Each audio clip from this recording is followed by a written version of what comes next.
All right, what's up, everyone? Welcome back to the SuperScope podcast, your wrap up in this week's biggest gaming stories. We're back with episode 25 on Sunday, March 27th, 2022. I'm your host, Retro Game Dude. Of course, always joining me is the person I'm going to fuck up his name. Just kidding. Daisuke Aurora. How are you doing this week? Doing good. Good, Staying good. busy. Feel free to join in the discussion live on Twitch or Discord, or if you're watching this on YouTube, tap that like button and subscribe. If you like what we're doing, let us know in the comments if we missed anything too. You can find us on the audio version on Stitcher, Spotify, and Google Podcasts. So we're back after a week. It's the first time we've done two podcasts in a row in a hot minute. Just weird scheduling, I guess. Yeah. Let's talk about the stream. Last night we had a good Jackbox turnout. I think we had a good time. The Yep. the Kingdom Hearts jokes hit real well. Oh my god. No, we had a good turnout. Community's getting bigger. Love to see it. Or seeing some really positive growth lately. Mhm. So I'm very excited about that. We're seeing a lot of return visits, which is something we haven't had here in a while. I think with the departure of certain things and company has greatly improved our attractiveness to return, if you know what I mean. So also big news, we got like a lot of stuff this week. We got our first sponsor, affiliate sponsor, but a sponsor nonetheless. Yep. Handheld Legend. They do a lot of selling products like retro game mods. So you're looking at like shells for like Game Boy Advance, shells for Game Boy Color, backlit screen mod kits, display stands from Rose Color Gaming. So all that kind of stuff. If you're interested in that stuff, we'll have an affiliate link down below in the Twitch soon enough, and we'll have it spammed on just about everything that is Retro Game 2 affiliated. So Right. that's a big turning point. Another big turning point is we got 1,000 followers on TikTok, so we can do live streaming on TikTok now. So expect to see some content over there as well. It's not going to interfere with our Twitch schedule. It's just stuff that I want to kind of play with and experiment with off stream.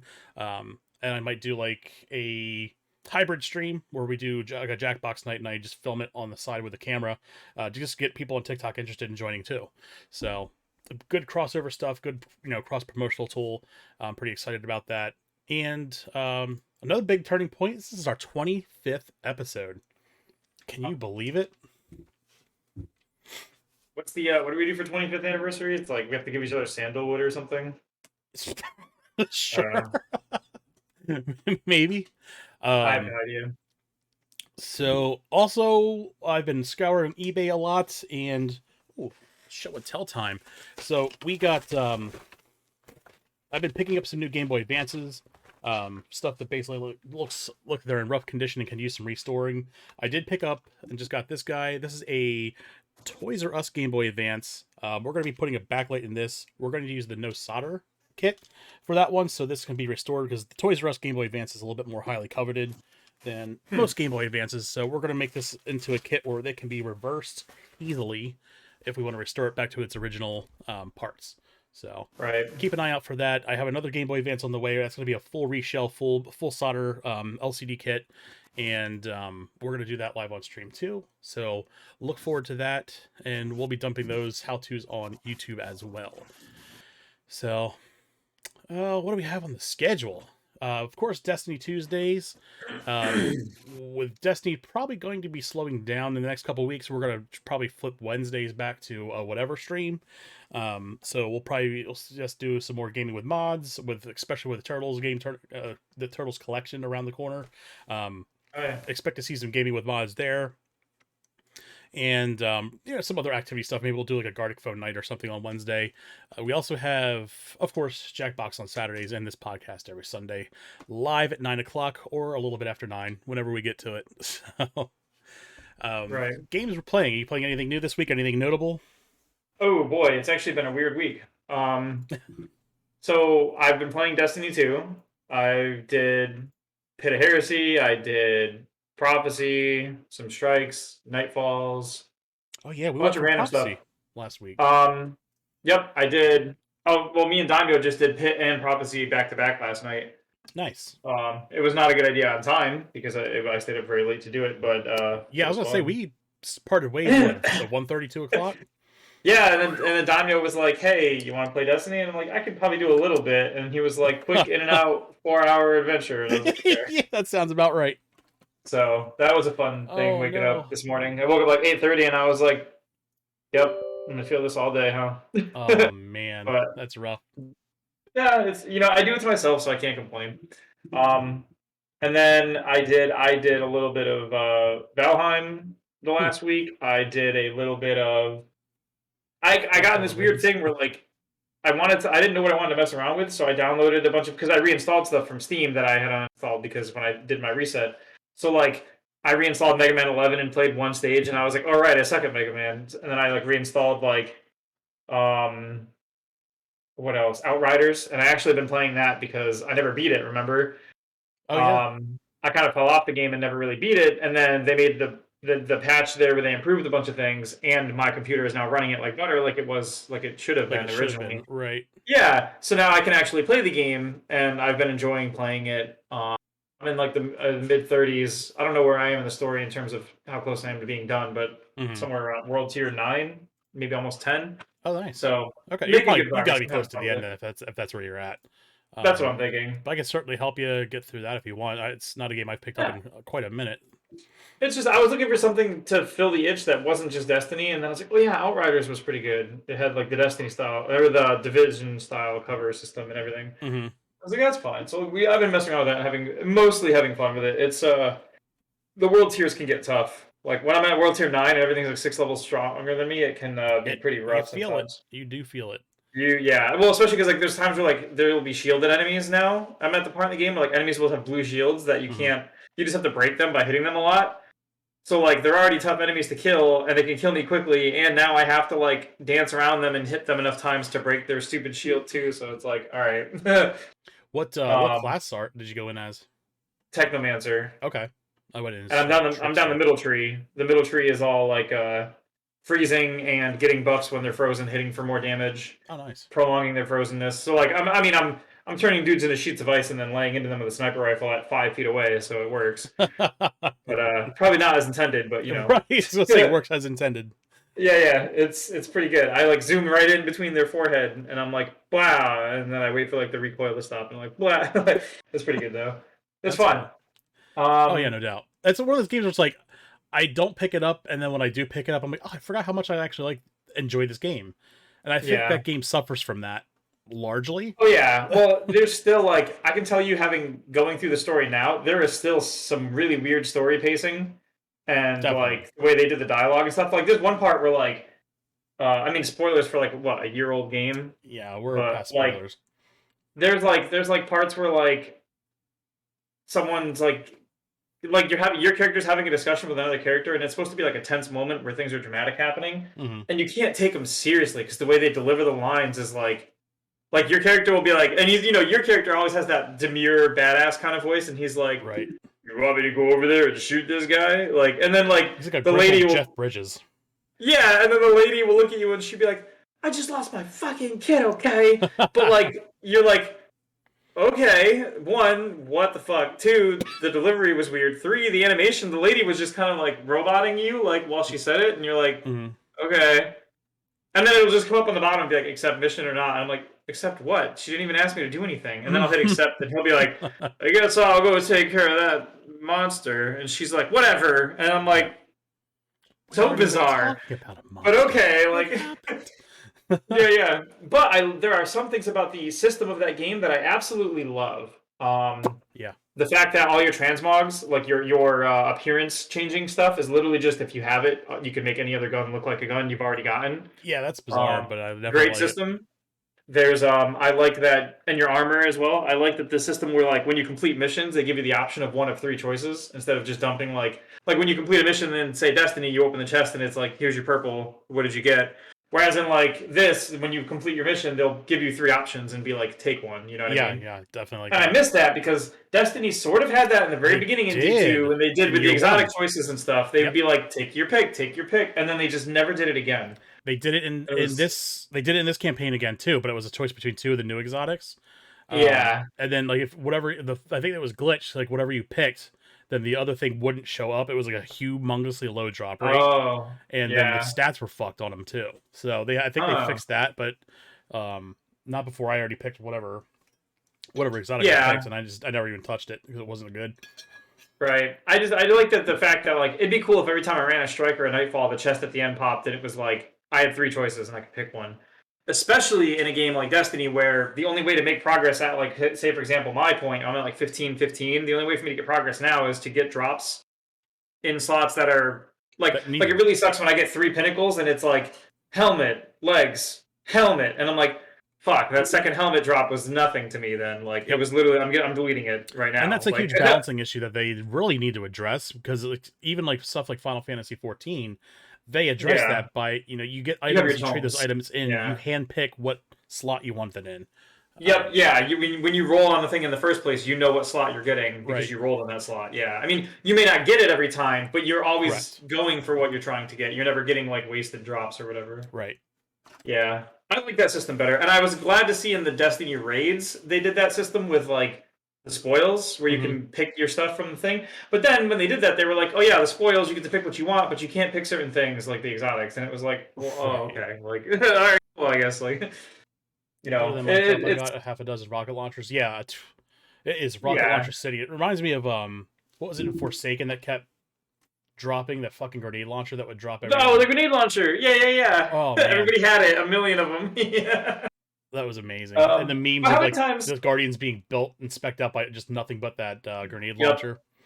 Dude, but how many times have we been playing that game, especially like at a launcher, for example, and it's like, and it's such a weird formula because like okay, the new expansion drops, Hmm. and you want to play the new content, but you want to do what you've always done every week and go into Nightfall, but now Nightfall is like 50 power higher. So you have to get to the new power level before you can go back to doing what you would normally do every week. Like you're now logged out of content you already had. You Right. have to re-earn it, which is weird. But okay, sure, whatever, we'll do that. And then you're rerunning the content, and you're like, I've got, I'm 1550 across the board, except my legs are like 1538, and then the game just becomes like keep running stuff until your legs drop, I guess, Yeah, and that's kind hope of where they I got drop. And you're with like, my Warlock. okay. I think it was either Like my Warlock or my Hunter. I was like my chest piece was just consistently 20 levels lower than everything else because I couldn't find it to drop. right, and because you don't get a choice really, like you have to just Hmm. you can pick like you can do activities to get pinnacle drops or high powerful drops or whatever they are, the different tiers, but like you can there's no thing in the game where you're like, I really need a chess piece, so I'm going to specifically go do that. Right. So it's tough. I like that about Outer Worlds or whatever it is, not Uh Outer Worlds, Outriders. I'd like to see a system like that in Destiny where like you could to somewhat to an extent pick what you're getting like that. Um, yeah, the grind life you live. Yeah, you lived, breathe, yeah. and function on Destiny. Facts. Well, even that's why I like Final Fantasy system so much. Is when the new raids come out, we hop into those raids and right off the rip, it's like, what's your plan for your gear? And you're like, oh, I'm taking boots and gloves this week because I know I can literally pick two, and get those items. Right. And if I know that like my sword is shitty because I never got a better sword, I can get that sword first, or I can make the decision to like work for that sword first. Like you have your game plan, you can literally do it yourself. Hmm. You never get stuck being like, I can't queue for the new raid because of my boots. Right. And that When one I'm week not seeing that boots, I like, went through it and like everyone was picking right side equipment, I was just grabbing like my chest piece and stuff yep. because I wanted the more cosmetic looking things. I didn't give a shit about the fucking Oh stats. yeah, So yeah, I absolutely. was just like, yeah, Yeah. I want the cosmetic looking crap. And then that worked out. I got everything I wanted that day. So it works. It works when you, Oh especially yeah. when you play with friends, you kind of fine tune what you're looking for Hmm. and not step on Oh, toes. and the other thing I played this week is I played that Kirby demo for Forbidden Land. Nice. And what did you think about it? I think it's good. Good. I didn't have any complaints. It feels like Mario 3D World on the Wii U, where it's got that perspective and that level design. I guess like It's everyone says you're, it's you're got the, like huge Odyssey vibes. yeah, I can see the Odyssey vibe for Hmm. sure. Um, I think like what was that for with most raids in Destiny, every character usually uses the meta for the raid. Yeah, that too. That's the other thing. It's like it's cool about Destiny is like the different types of guns and the different setups, but then also half the time it boils down to like, well, this is what you use, and you're like, okay. Yeah, I always get retro. So, Put your well on. I'm like Warlock. but I mean, that is what it is. It's a side effect of like the type Sure, of game, right? Like sure. you have to have better stuff. I mean, look, I play Magic for a living, and I can tell you how many times I open a pack of Magic cards, and I could throw away 13 of the 15 cards in that pack and never care. Yeah. Because they're made for different things. They're made for like limited, draft, sealed, Yep. etc. Um, no, I would say, oh, what's up, Dark? We have a Dark with us. Do I we have a think. Dark with us? Yeah. I think you tuned into my video to see my face. Nice. Sorry. So I guess we I can scratch I Destiny have 2 off I have the a, list of games I've played this week. I have a screen. I can even turn my camera on too. I would think. I mean, yeah. I mean, if that's up to a dude would have to find a. He'd have to stick you in there. Probably stick you right in the middle between the two of us. Wink, wink, and nudge, nudge, or whatever. Um, You know, I'm never done.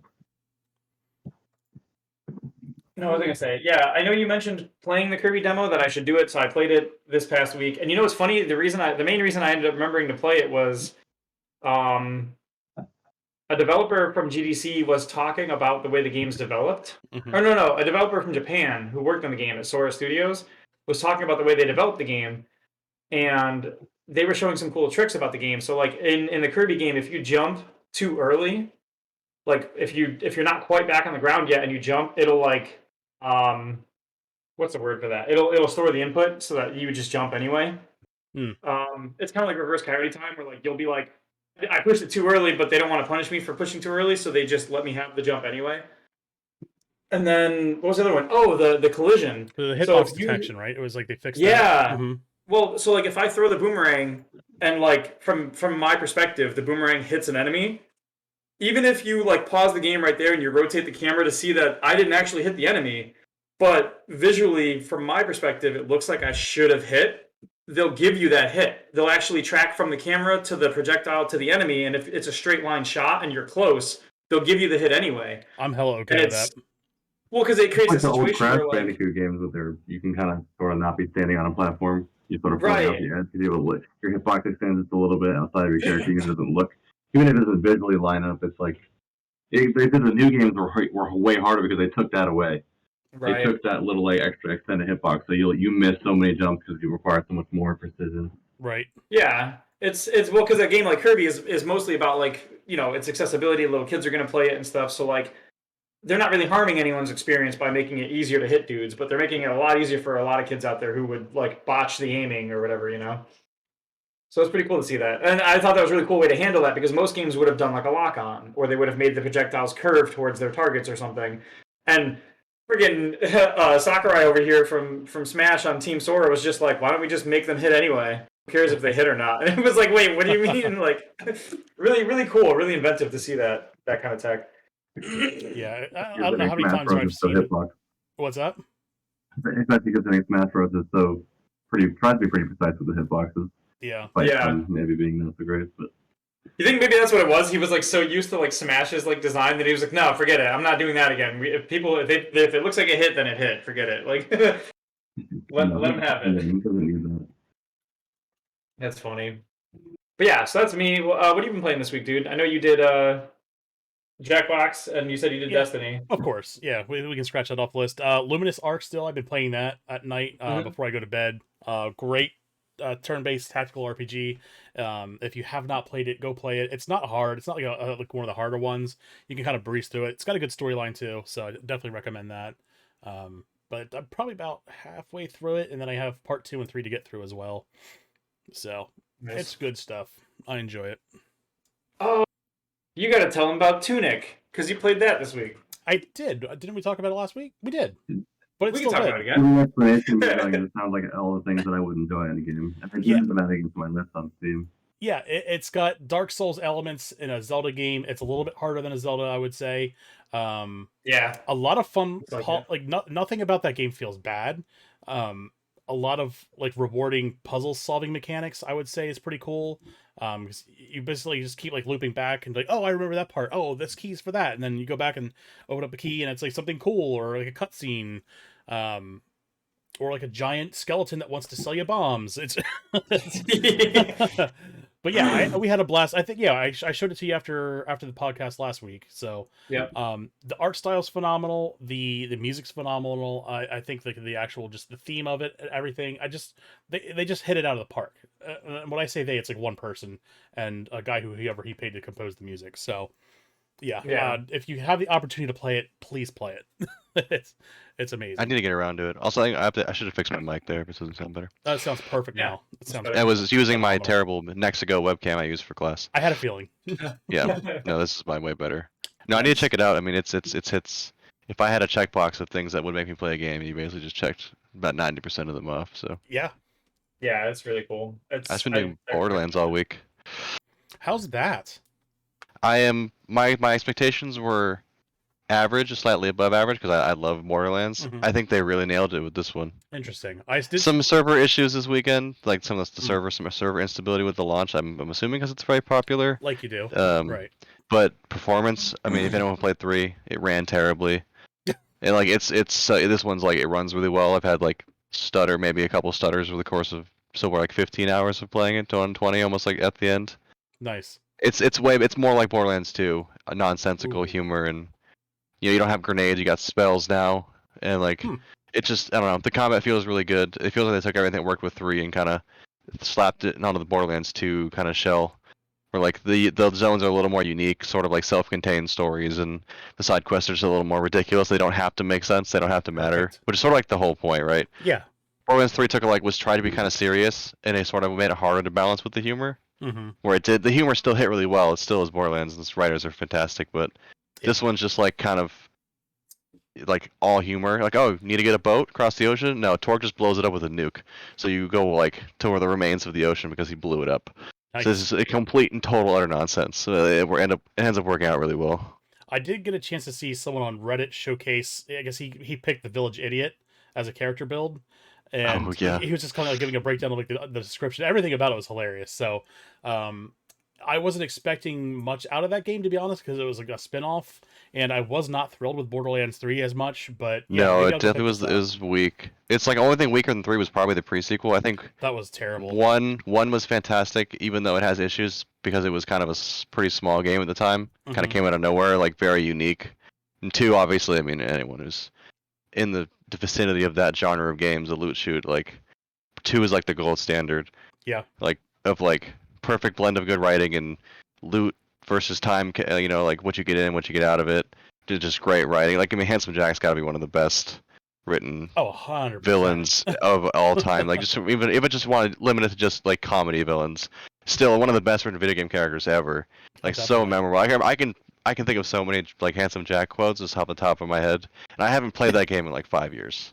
Was It's just fucking it's Blood Stallion? very Dude, it's so memorable. ridiculous. This one, I mean, if you watch Arrested Development, Will Arnett plays the main bad guy, Oh my god! and Are you he kidding is me? fantastic. That's amazing. And what is it? Andy Samberg plays one of the 2 main characters, and Wanda Sykes plays the other one. Nice. So the voice acting cast I'm is pretty stoked. stacked, and obviously Tiny Tina.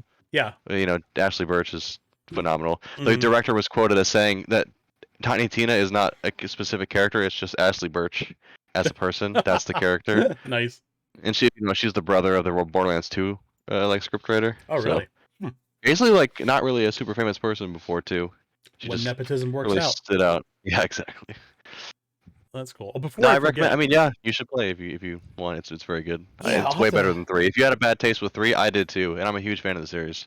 I think build crafting, you can multi-class, especially lovers of D&D adjacency. A lot of Nice. fun. Like they did a About really good job with the D&D part of it.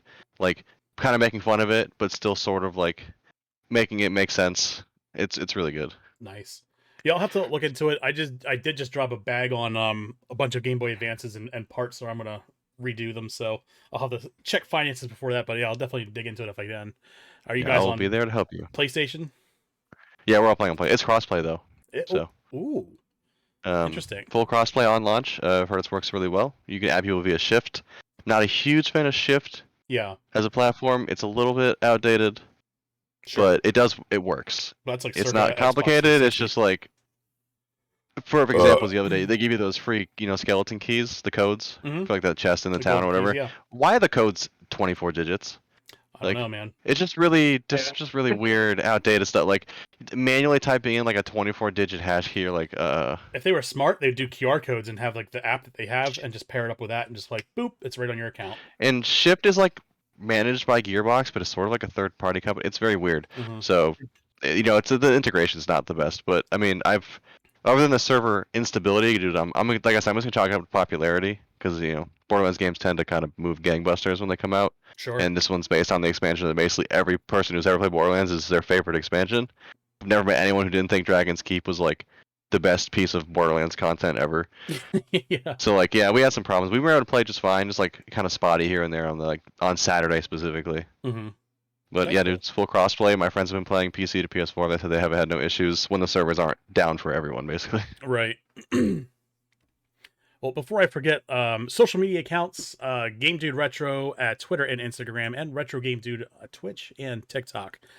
TikTok is going to be popping off soon. Like I said, TikTok. Yeah, we have live streaming now on TikTok, baby. So I hit 1,000 Chappie did that the other followers. day, and he got banned for some reason He said his account banned? wasn't old enough. Wow.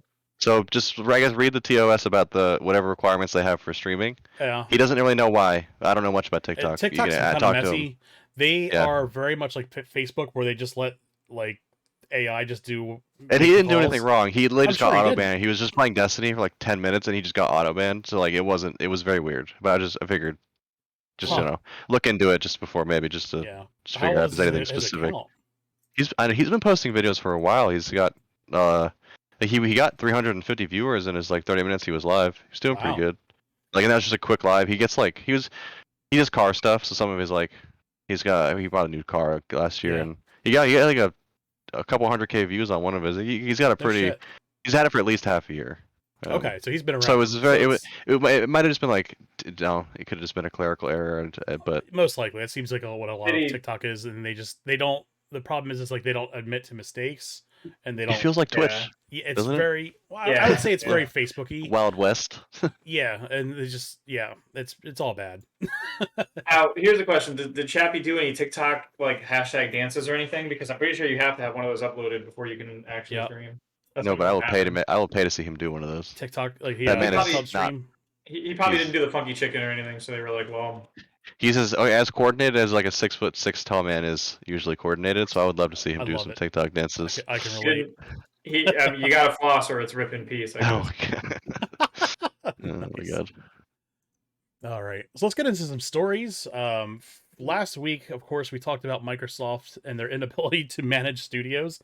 Well, we got some new information that dropped. I guess nearly 2 years ago, they announced Fable, and Yep. Oh no, yeah, I remember yeah, this. and I guess like a bunch of information surfaced that they were basically like, oh, we're inexperienced. We're building this in the Forza engine. What did you expect at this point? I just I don't know what else to tell you. This is just another bad call with Microsoft. And their playground, I guess their motto, as they say, there was do more with less, which seems to be a running theme with Microsoft, where they underfund studios. What do they do? They give them like employees for 18 months under contract, and they flip them. Oh yeah. So Yep. do more with less sounds just a lot like rebranded Crunch to me, for the lack of better terms. Also, Yeah, contract labor is usually pretty messy when it comes to work like this too. So it's like Dismal, yeah. Well, this in particular, because like it's one thing to have contract labor where it's like construction or something where it's like, okay, everyone knows there's very specific standards about construction. You do it exactly the same way as the next guy does it. carries Coding over is between not projects. like that at all. Nothing about coding is like that. Like Right. if you could sit me and 10 other programmers in a room and tell us to make a health bar hover over a dude's head, and none of it's gonna match, like at all. Like maybe 4 of us will do the similar thing, and the other 5 or 6 will do a different thing, but like none of it's gonna line up right. No. So it's you can't just have people rotating 18 months and then just be There's like, a lot hey, of personal touch when it comes to design, especially oh, like absolutely. these Well, long that's projects. how you end up with that spaghetti code, because you'll bring in a new dude after 18 months and be like, hey, look at this, figure out everything that does what it does, Right. and then make your changes. And then it's like you've got interweaving layers of change and change and change built on how this guy did it, how this guy did it, how this guy did it.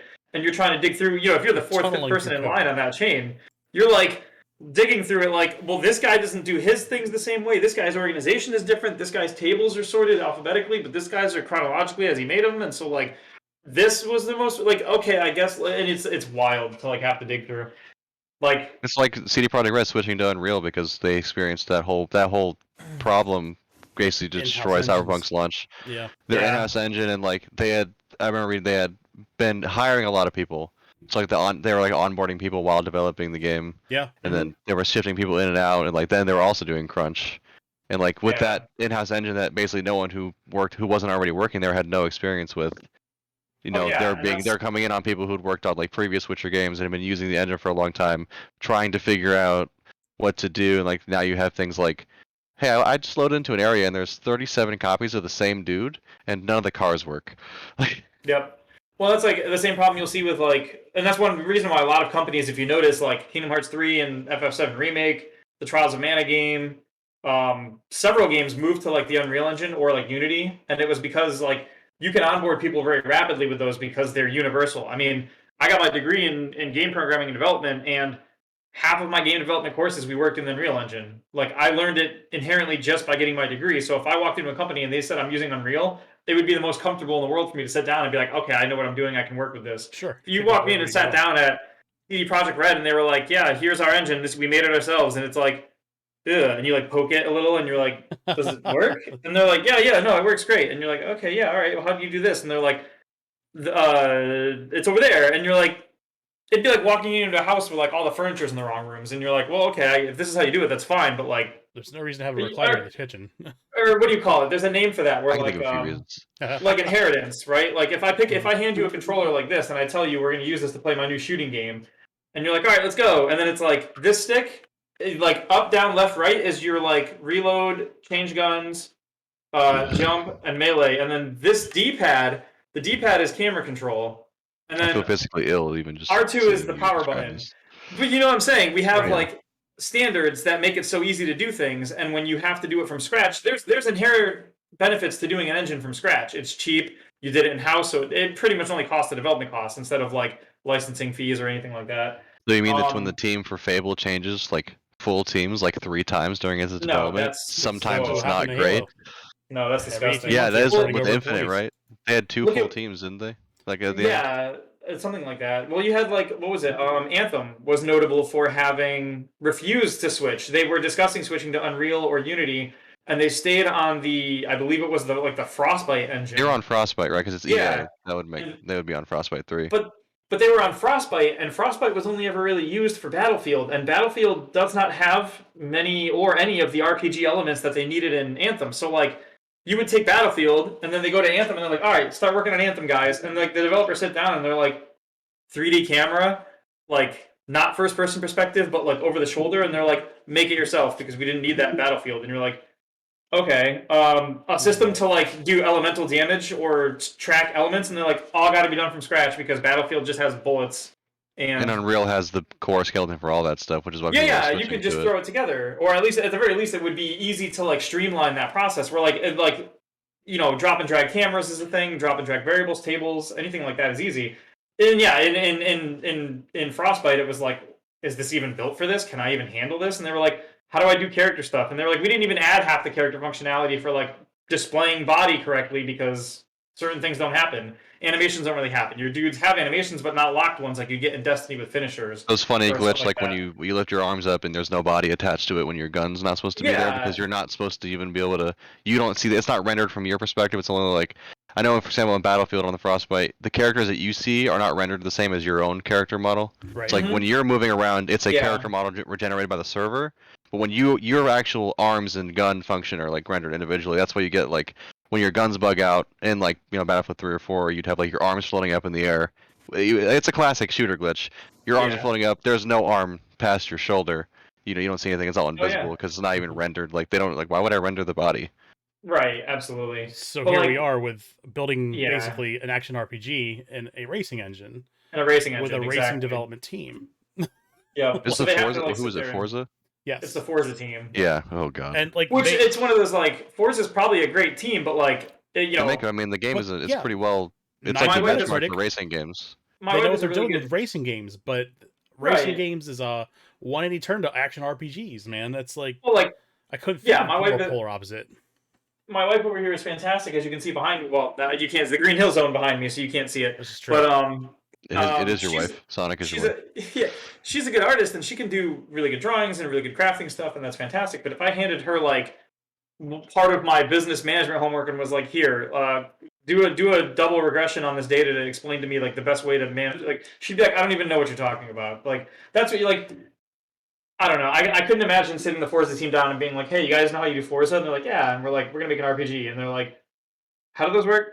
Like D&D? We're making D&D? And you're like, no, okay. Right. Like, There's been a lot of examples of people trying to do that, where a team just try to shift full gears, and I don't think, I think more often than not, it's a total train wreck. Like you get people to make Forza because they understand the very fine details of making those racing games, and I might not like them personally, but they are pretty impressive in terms Well, of their technicality. Is like those 100%. guys are definitely a master of a specific craft. There's also zero Yeah. overlap between those two two right. games and the two people who play those games, the people who like those games. There's like there if it's a Venn diagram, they're both on the farther edges of Two either circles. circle. Yeah. Well, that's the kicker too. Is you got to consider from a management perspective of you're running a team. If I have a team of people making Forza with me and they've been making Forza for a while or whatever, they probably like making Forza. They're probably good at making Forza, and they to some extent they have a passion to develop Forza. If I was working for a studio making, if me and you and the three of us all started a studio today and we started making a Metroidvania game, and we all like that kind of franchise, right? Like we agreed, we all like Castlevania style platformer puzzle games, whatever. Yeah. If I turned around after we launched our first game and I was like, all right, Dark, all right, Retro, here's the new plan. We're making a sports game. We're making a tennis sports game right now. Nice. Even if you guys stayed on to make that tennis game with me, you may not have any passion to make that game. You would not care Any clue about the quality of that game because Right. you don't want to play that game. You don't enjoy that game. Sure. So if I'm like, hey, Dark, how'd the tennis ring come out? And you're like, I don't know, the court looks fine, I guess. Like, okay, cool, good enough. Ship it in the game. Like you would, where's your real passion for making a passion project? Right. You know what I mean? And You define phoning it in. me and Retro have had plenty of conversations on this podcast the last few weeks about how these indie developers, like the guys that made Tunic and the guys that make things like Celeste or Deltarune or whatever, the passion projects do really well and they shine because the people who made them want that kind of game to be their Hollow Knight, final Shovel product. Knight. There's Yeah. so Oh many yeah, great Hollow Knight, examples. Team Cherry, especially, like absolutely, those people There's, like, loved what they did. There was like 10 That's dudes why that it made did that so first well. one, I'm pretty sure. Yeah, It Team was like Cherry 10, was not very big. small. Yeah, Right. absolutely. I'm sure those but, guys like- at Forza could probably run a clinic on just like the resistance between disc and ceramic brakes, aerodynamic flow, Oh, absolutely. wind drag, the differentials, four-wheel drive versus real-wheel drive.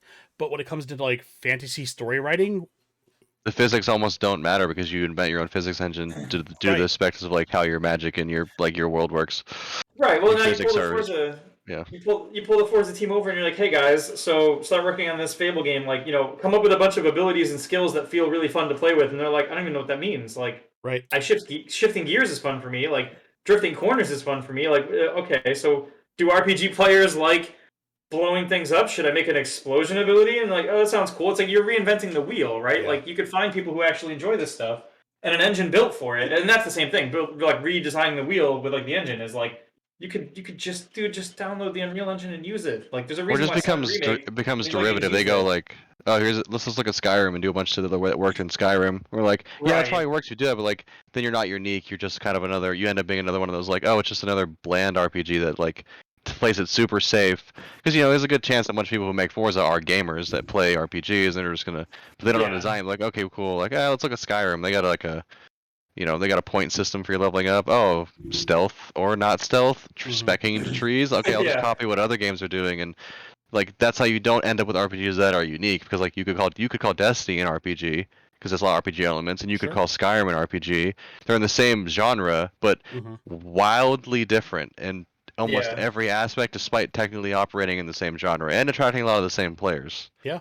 Because Right. there is that specific unique twist to the RPG formula that you need from someone who somewhat actually cares about making an RPG. Yeah, absolutely. I just feel like it feels like it's what do they call that? Like the minimum wage syndrome, where it's like you're going to hire these people to do a job that they probably don't want to do, or move them to a team where they might not want to be on, and then expect the same quality that you get out of the Forza team from Forza, but for something that's not Forza. Like that just seems like a miss. Yeah, on its face. I think that this is like Microsoft saying, well, they knocked it out of the park for X, Y, and Z. Well, surely let's give them this gem or this, one of our babies to work on. And I certainly don't expect this to be a 90 on Metacritic. They're looking at the money. They're like, oh, they made Forza. They made a bunch of money. Here, let's give them another game that we own. Right. They'll make a bunch of money with that. That's probably bad about the extent of the management decision making there. Yeah. Man, You know what would be nice, and I'm just maybe I'm just being I don't know what you would call it. Maybe I'm just being Hopelessly like optimistic. no, not even optimistic because it's like okay, wouldn't it be cool if we had had some sort of team? I don't know, maybe like we had a team at one point, right? Who used to make Fable games, and they made them really good, and then maybe we have that team not get broken up and then destroyed, and instead continue to make good Fable games. Is that weird? Would it have been weird to keep a team together that does well and have them continue to produce quality content instead of, I don't know, buying them, eating them, and then discarding the carcass? Right. Especially considering Fable 2 was pretty well received. I mean, I'm not a big first. I played the first Fable game. I liked it. It was fun. I don't really have a huge say in like that genre specifically, but I know plenty of people who adore those games. I know Sure. Fable 2 was. I know it was weird, but like I know it was really good. I People enjoyed it. 3 was Yeah. kind of a Um, shit show, and that's kind of I was like, oh, this is not what I was Yeah. hoping Well, for. I think by the time 3 came around, they were like, they were a husk. Like they were falling apart and being 100%. driven to the bone and because everything. 4 is what's being made now, right? Not 3. Reboot. Well, yeah, It's a I think it's a reboot. reboot. 4, yeah.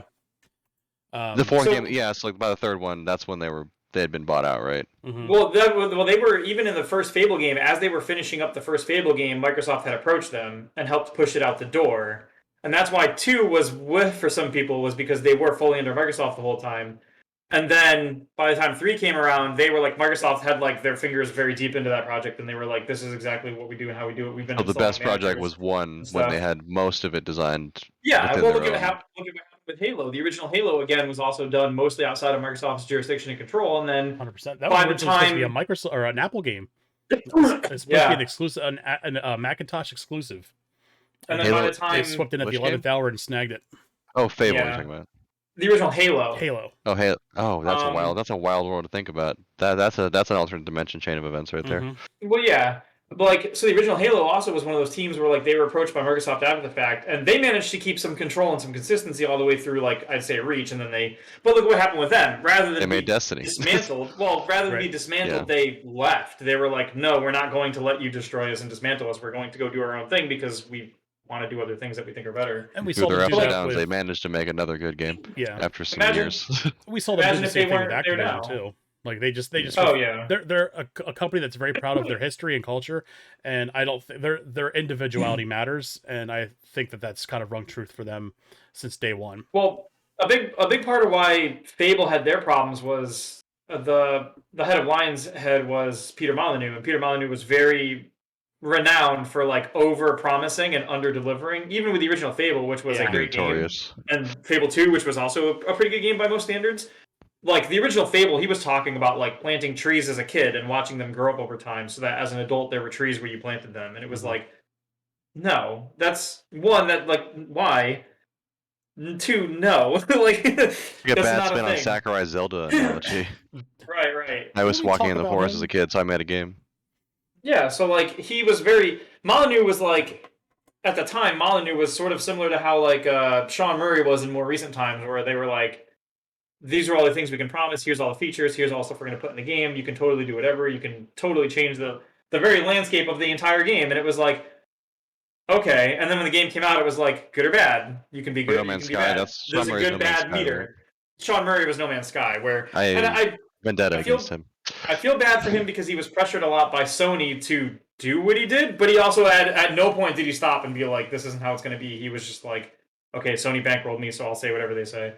So like he would be like, yeah, multiplayer, sure, totally. Yeah, this, yeah, it'll be there. Yeah, we'll put that in the game. And then like at launch day, it was like, okay, so none of these features are here, and we're gonna work on that later, I Spent the guess. first hour, me and Will spent the first hour trying to figure out how to play with each other. It Yep. was a very Oh, yeah. fun and Dude, I was really also trying to out figure the out gate how to ruined the experience for me. I'm pretty sure. Well, not just that, but like I like the base game for that game was very empty. Like, Fair- yes, there fair was a bones. million planets, but like everything was just like, look at the fauna, look at the flora. Maybe there's an alien here to talk to.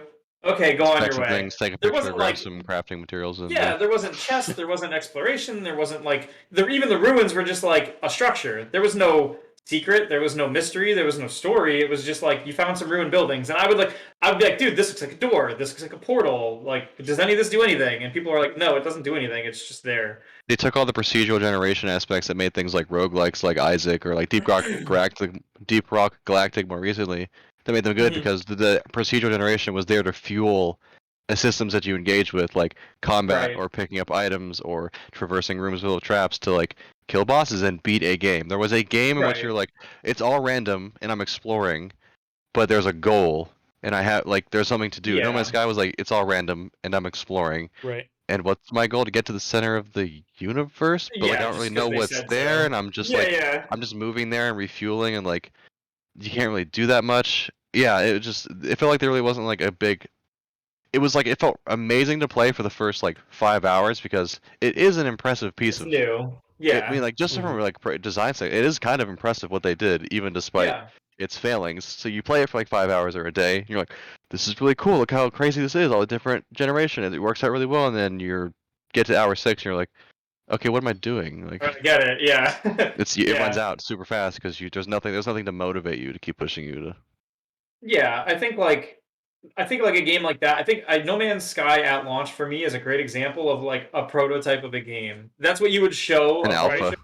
Yeah, you would show that to a publisher and be like, "This is what we can make. What should we do with it? How do we move this forward?" And they would be like, "We bring in some writers. We bring in some creative team people. We hide some secrets. We make some explorable options." Or Bad you would workshop it multiplayer. from there. You would workshop it from there. You know what I mean? It Yeah. felt like if it was a Steam early access greenlight, I would have been like, "Dude, awesome! Keep working on this. This is Mhm. fantastic."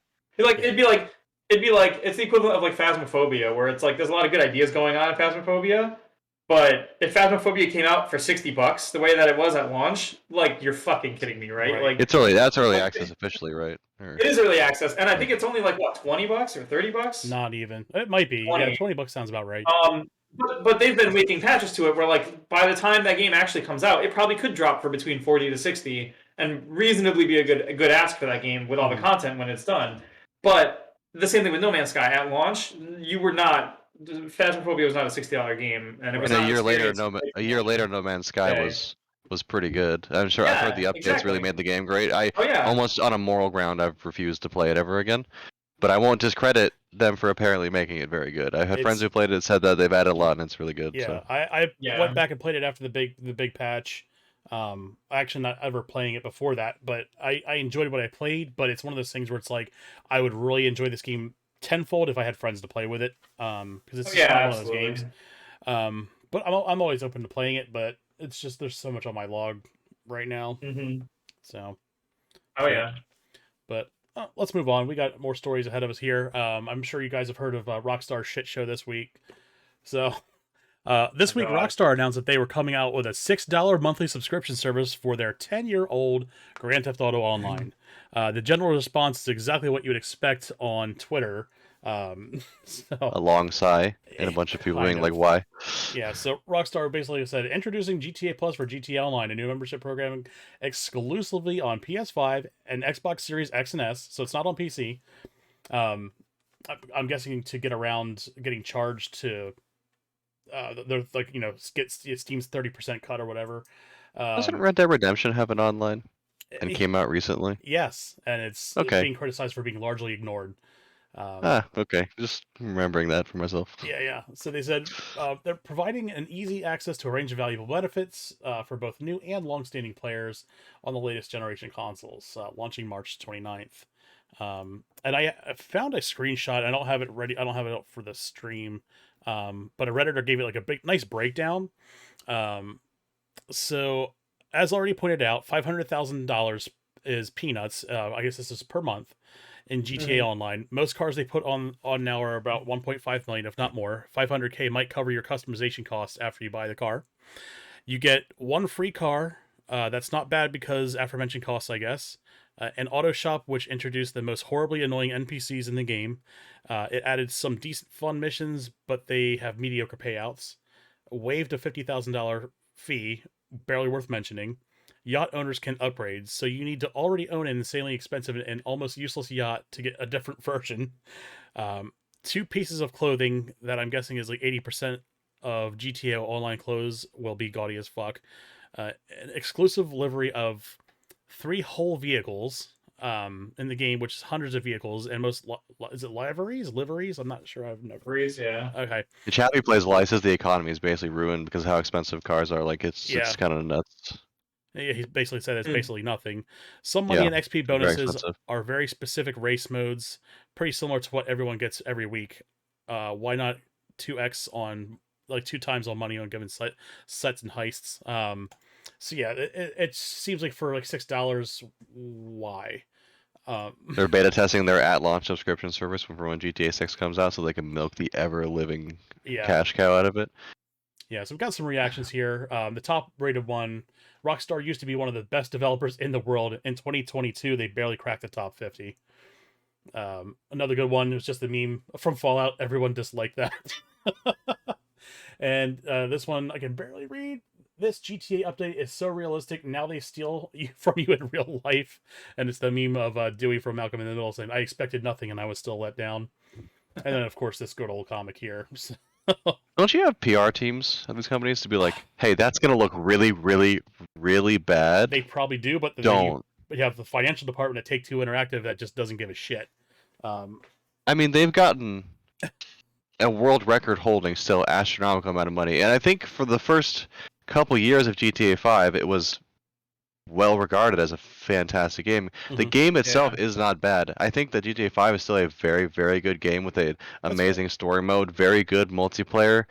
It's been going on for so long. It's just like it's been has so much controversy for being a meme about how long it's been going on. It's like ruined what actually was a good game at one point that Mhm. everyone really liked, that we all loved playing. I remember playing GTA 5 pretty fondly when for the first couple of years. People still play it. Like it's a very good game. The online's solid. Like what you can do, the heists, all the stuff you can do online is fantastic. But now everyone's just like so obvious It's that it's so just ripping overmilked. money out of it that Yeah. everyone's like the expectation for GTA 6 is very, very negative. Oh, sure. Like I'm sure it's going to be designed to bilk.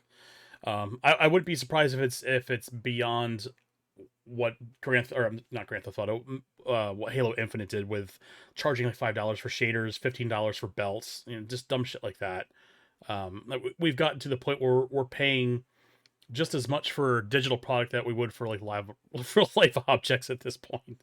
And it's a, the a fact that it scary has threshold. microtransactions, right? That's a full price game that still sells for like, isn't GTA 5 pretty hepped on for like still being like $40 or $60 Hmm. new and online market when it's literally 10 years old, and Right. that $60 price tag just gets you the game in its state of 10 years ago. It's free online updates, but like it takes a long time to work up towards those later heists and updates that they made. So you're still looking at like basically just getting a 10-year-old game for $60, which Hmm. is unheard of. And then on top of that, they literally sell in-game microtransactions in a full-price game, which I was pretty sure most of the gaming community at some point put their foot down and went, "No, we're really tired of that. Like that's a big. We're done with that one." Yeah. Yeah. This is the Overwatch thing. $40 and you're gonna unlock literally all your cosmetics behind a RNG. Now, obviously, DTA's is direct cash for money, which is also horrible. Not to defend it, it's not as bad as RNG loot boxes, but it's like, oh, we're spending $40 on Overwatch, but you want cosmetics, you want to look cool, the thing that like everyone wants to do in games, like the meme that fashions the end game. You're gonna have to spend a bunch of money to do that. It's like, but I already bought the game. Like, I just want to look cool. I just want some skins. Like, Right. is that Right. so unfair? Why can't they just release a complete game, $60, and you earn the cosmetics? Like, when did that become like a thing where it's like instead of like it just seems like, oh, activate cheat code, swipe here. That's what this kind of seems like here. Oh, you're unlocking extra money, swipe your credit card here to do that. It's Look at Final Fantasy. It's just you just pick an item. play the game. You slap a 5 gil transmog item. What's it called? The whatever it is. I Prism. can't remember off the top of my head. The prism, Yeah, yeah. the Yeah. prism. You slap a 5 gil enhancement prism on it that you can buy in the stacks of thousands off the market board for more as much money as you can make doing 1 day's worth of roulettes, and you can make whatever outfit or sometimes in-game cosmetics can be really expensive in-game, but like you can go earn those if you want. Or even Yeah. Destiny has finally moved away from having everything Eververse exclusive. I mean, like some things you can spend money on, but like you can transmog whatever you want, and we're also going to offer a bunch for free and give you Bright Dust. And they were hated on for selling cosmetics in a game that wasn't as bad as something like Overwatch because there was a lot of stuff you could get, and even then it was still considered predatory, and like they had to move away from it, and it's nowhere near as bad as like something like this. Yeah, 100%. Well, it's like, yeah. And what's funny about that is you can actually look even within individual companies. Like look at, for example, the Fallout games, right? You played Fallout 3, Fallout 4, New Yeah, Vegas, but whatever. all of them. So all those games, however you wanted to, like all the stuff, the character, your gear, your weapons, all that stuff was just included, right? Like unless you bought like a DLC for Fallout 4 or something later, which I heard those were pretty good bang for your buck anyway. But you'd play Fallout 4 and you'd be like, okay, all the options for this game are in the game. Like they could have charged for all the other extra stuff. They could have made those microtransactions for like your shirts and your hats and your customization That whole options, but they town didn't. building mini game was ripe for It something was like that. all in the game. It was just in the game, right? And then they put out Fallout 76, another title which was $60, which also had a lot of those components locked in the Atom Shop. And it was like, so you guys made the decision to just put these things in the Atom Shop instead of giving them to us because in the last games you've made, the last several games you've made, they were completely in the game at all times and you could just earn them as you please or find them as you please. And now in the new games as a service type of game, which I guess ties into later, you have to pay for those things separately on the side, or you have to earn them through the atoms or whatever, like which you don't get. I think like you get some in game, but most of the atoms there was a very limited drip of how many atoms you would get in game, and it was And there's, like it's pretty fair to say that they're set as if you put something in a game and you release 3 sequels to that game, it's an expectation for your players that it's going to be in the game. Like, you know, Destiny didn't have transmog in D1 or like right. that much silver stuff. So we went into D2 and then they had the silver shop, everyone hated it, and then they got rid of it. Now we can transmog stuff. Okay, we didn't have that in D1, so like now we're just working towards something better. That's fine. It was bad then, it's good now. But if it was the reverse, where if D1 launched with transmog and then D2 launches without transmog and now they're doing Eververse, you'd be like, oh, you took something out that was in the game for free and you're selling it to us now. In the reverse, Absolutely. it is so much worse. Oh yeah. And it Yes. has to be intentional. Like it's you. Right. Yeah, they You make can't say to the decisions. Fallout Yep. developers didn't go like the people who make the game know what's in. They know what's in the game. They understand what the functions and systems of their previous games are. Mhm. And there's you Absolutely. can't argue they don't understand the expectations of players coming into Fallout 76. That's basically Oh, what yeah. ruined the game was the expectations of players Yeah, coming into that game and them being exactly. all Right. not met at any corner. It's I okay. Hang remember- on. Go They ahead. solved that problem by creating Fallout First, where you can pay a monthly subscription fee to play that game single player. With air quotes. Is it a $6 fee and you get this much money and you get discounts on both? No, I think it's like $10, It's and I more. think it's like $10 a month, Christ. and it gives you the ability to play the game without other people coming into your game, like to play like a solo version of the world. So like they found a way to make you a monthly. They found a way to make you pay a monthly charge for single player content. Play a single player Fallout to game. play a single player Fallout game. Dude, even like Then- Vault Hunter Buddy on the phone wasn't that malicious. Whatever that think, game like- was. Fallout Shelter. Fallout Shelter, yeah. I think you know what's funny actually. I think they give you atoms that way too. So it's like you're basically paying a monthly subscription like this, like GTA, where like you're paying money to get in-game money. So you could be like, I didn't pay real money for this. I paid with in-game money that I paid real money for anyway. It's scary to see, and this is why NFTs scare me so much. These companies just don't give a shit. Certain No. companies, they will rip their fan base off without guilt or shame, and I feel bad for I'm the just developers. worried that they're some companies are embrace this NFT shit.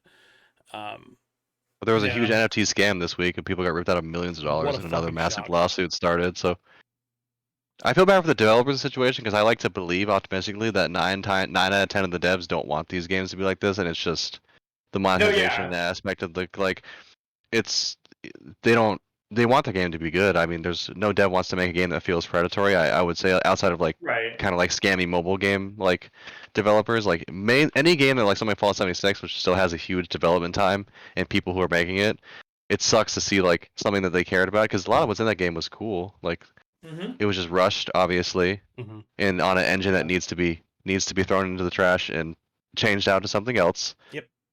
And like it just sucks to be like, wow, these developers because they end up getting all the hate from like Right. the GTA 5 developers, like people working on the game right now are not making any of these decisions, and now they're like 100%. they're gonna get all the hate and flack when they release GTA 6 and everyone or Yeah, an right. update for 5 and they get shit on because They're the ones that get we the don't death keep their threats on company in. Twitter.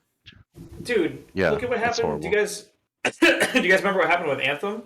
Where like they made a trailer, they had the production team create a trailer or a gameplay footage video that was completely fabricated that looked like what they would be making and what you would be playing.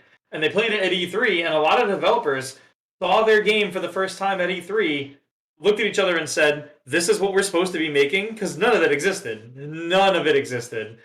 And so, like, imagine being a developer for a game like Anthem, and then being like watching a video of the game playing, and then being like, "Okay, none of this exists. I have to make this." And then you have people like higher up in the company, like the I forget the name of the boss guy there, but like he just flies in one day and he looks at your work and he's like, "What if you just take out flying?" And then you have to like redesign the entire game, and then 6 months after redesigning the entire game, blowing all that money, doing all that garbage to fix that, you walk back into it. The dude comes back in your studio, looks at you, and he's like, it was more fun with flying. And then you spend 6 more months fixing all that shit again. It's like, imagine being those devs. Like, they did not like want to sit there and have to take flying out of their game and redo everything from the ground up, and then put it back in again, and then redo it from the ground up again. Like, it's insanity, And but the people at the top don't care because they see like Dark said, they see dollar signs, and they're like, how do we make the money out of this? Yep. What stuff GTA do we 5 lock is behind basically the perfect microtransactions? example of everyone sees how much money you can make out of a game. The only reason you can make that much money out of GTA 5 is because it was specifically a very good game at launch. With a what's really good funny? online and a really good story and a bunch of really fun ways to play the game. They didn't get to milk it for all that money later because they made it good. It was a good game that was just made out the gate that didn't have any of this planned for it. They did all that stuff later. Right. Like Yeah, a lot of these updates completely. didn't come until years later after the game. Like they were 10 years abusing later, what they're was selling just a a subscription. yeah. I mean, it's nuts. Yep. Dude, you know what's funny about that actually? Come to think of it, I mean this is anecdotal obviously, but like the few years after the launch of this game that I worked at GameStop and was like when they introduced like the shark cards and everything, Mm-hmm.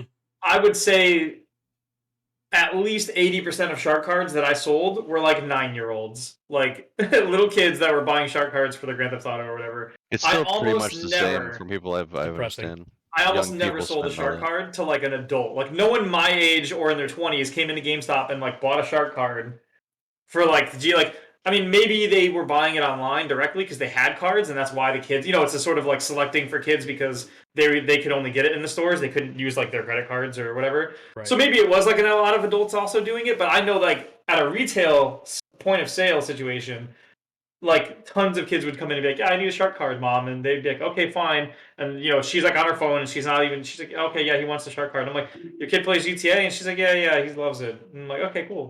Whatever. You guys do whatever. Right. Very I'm just the guy that predatory. sells you the. Sure. I'm just the guy that sells you the $10 add-on card every month that you keep coming in here after your kid's karate class. Like They haven't Yeah. really adjusted the money you get, money in to money out, like money into like the in-game money out, much despite basically causing inflation within their own game by slowly jacking up all the prices for everything, adding new features like the yacht or like the big base you can buy, like the private base you can do like your nuclear strike out of. It all gets more and more expensive. Yet the microtransactions I think have stayed pretty much the same. So you have to put more money in if you want to go that route, which is like you could just make all of the cars the same price when you add them. Mm-hmm. There's nothing inherently wrong with that. Your players who have played a bunch are going to have the money. They're going to buy the cool car, and your players who get on who don't play a lot will save up and race and get the car in a reasonable amount of time. There's no negative down to that. They're just leeching money out of people. Yeah, you're absolutely right. I'd love to see like the actual age spread of GTA because even chat saying like 90% of the players on GTA are kids. Chappie personal experience says he plays and hearing a lot of kids Yeah. just interacting and yelling and screeching, Xbox screeching, insert all the sounds you'd imagine.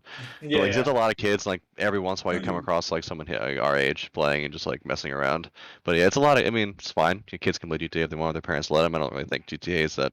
I think Doom Eternal's like there are worse rated M games to play for like a 10-year-old kid, like Right. Doom or something ultra violent. So it's not. But like, that's the thing. Those kids are the ones that get caught spending $1,000 on Candy Crush on accident. Like all Right. those, the whole purview of microtransactions tend to seem to get kids. They don't have like, it's that instant gratification, that thing in your brain that Mhm. tells you that, yeah, I could spend the money right now, but I shouldn't because it's responsible. Like that's something you got to develop.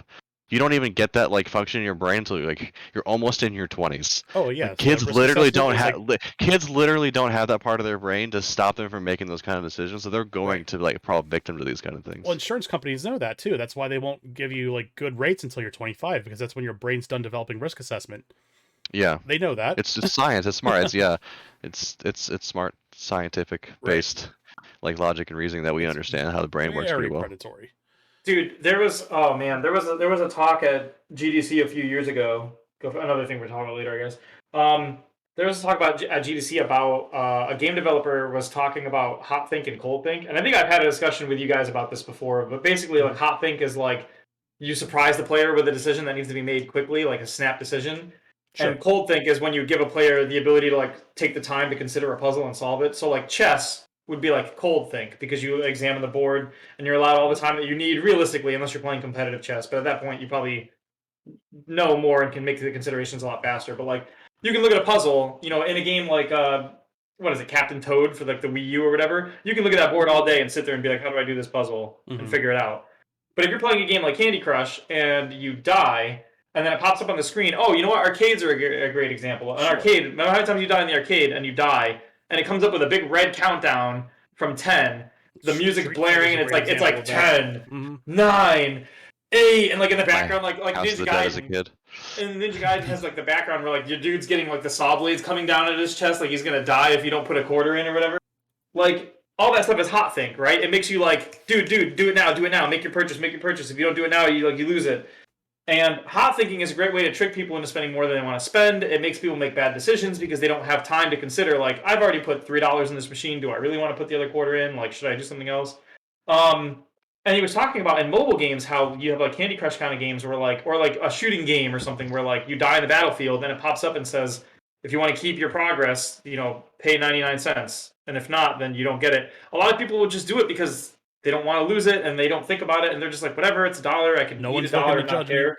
Right? Yeah. A bajillion things add up to this quick decision of like, okay, I'll do it. And he gave a whole talk about how like game developers will manipulate that all the time because when they go up to their marketing team and they're like, is this a scumbag behavior? They'll be like, well, yeah. And they'll be like, but will people do it?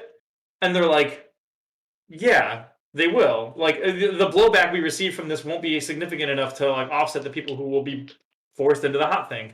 And you see it like we talked about Genshin Impact. Genshin Impact is a game where there's a bajillion like characters you can get from by like rolling packs. You know, you buy the thing where it's like you wish for a character, and you know, we've seen a lot of games do that gotcha kind of mechanic where it's like, you know, you put the money in, maybe you'll get a character, maybe you'll get a rare, legendary, super legendary, mythic, ultimate hero, like whatever.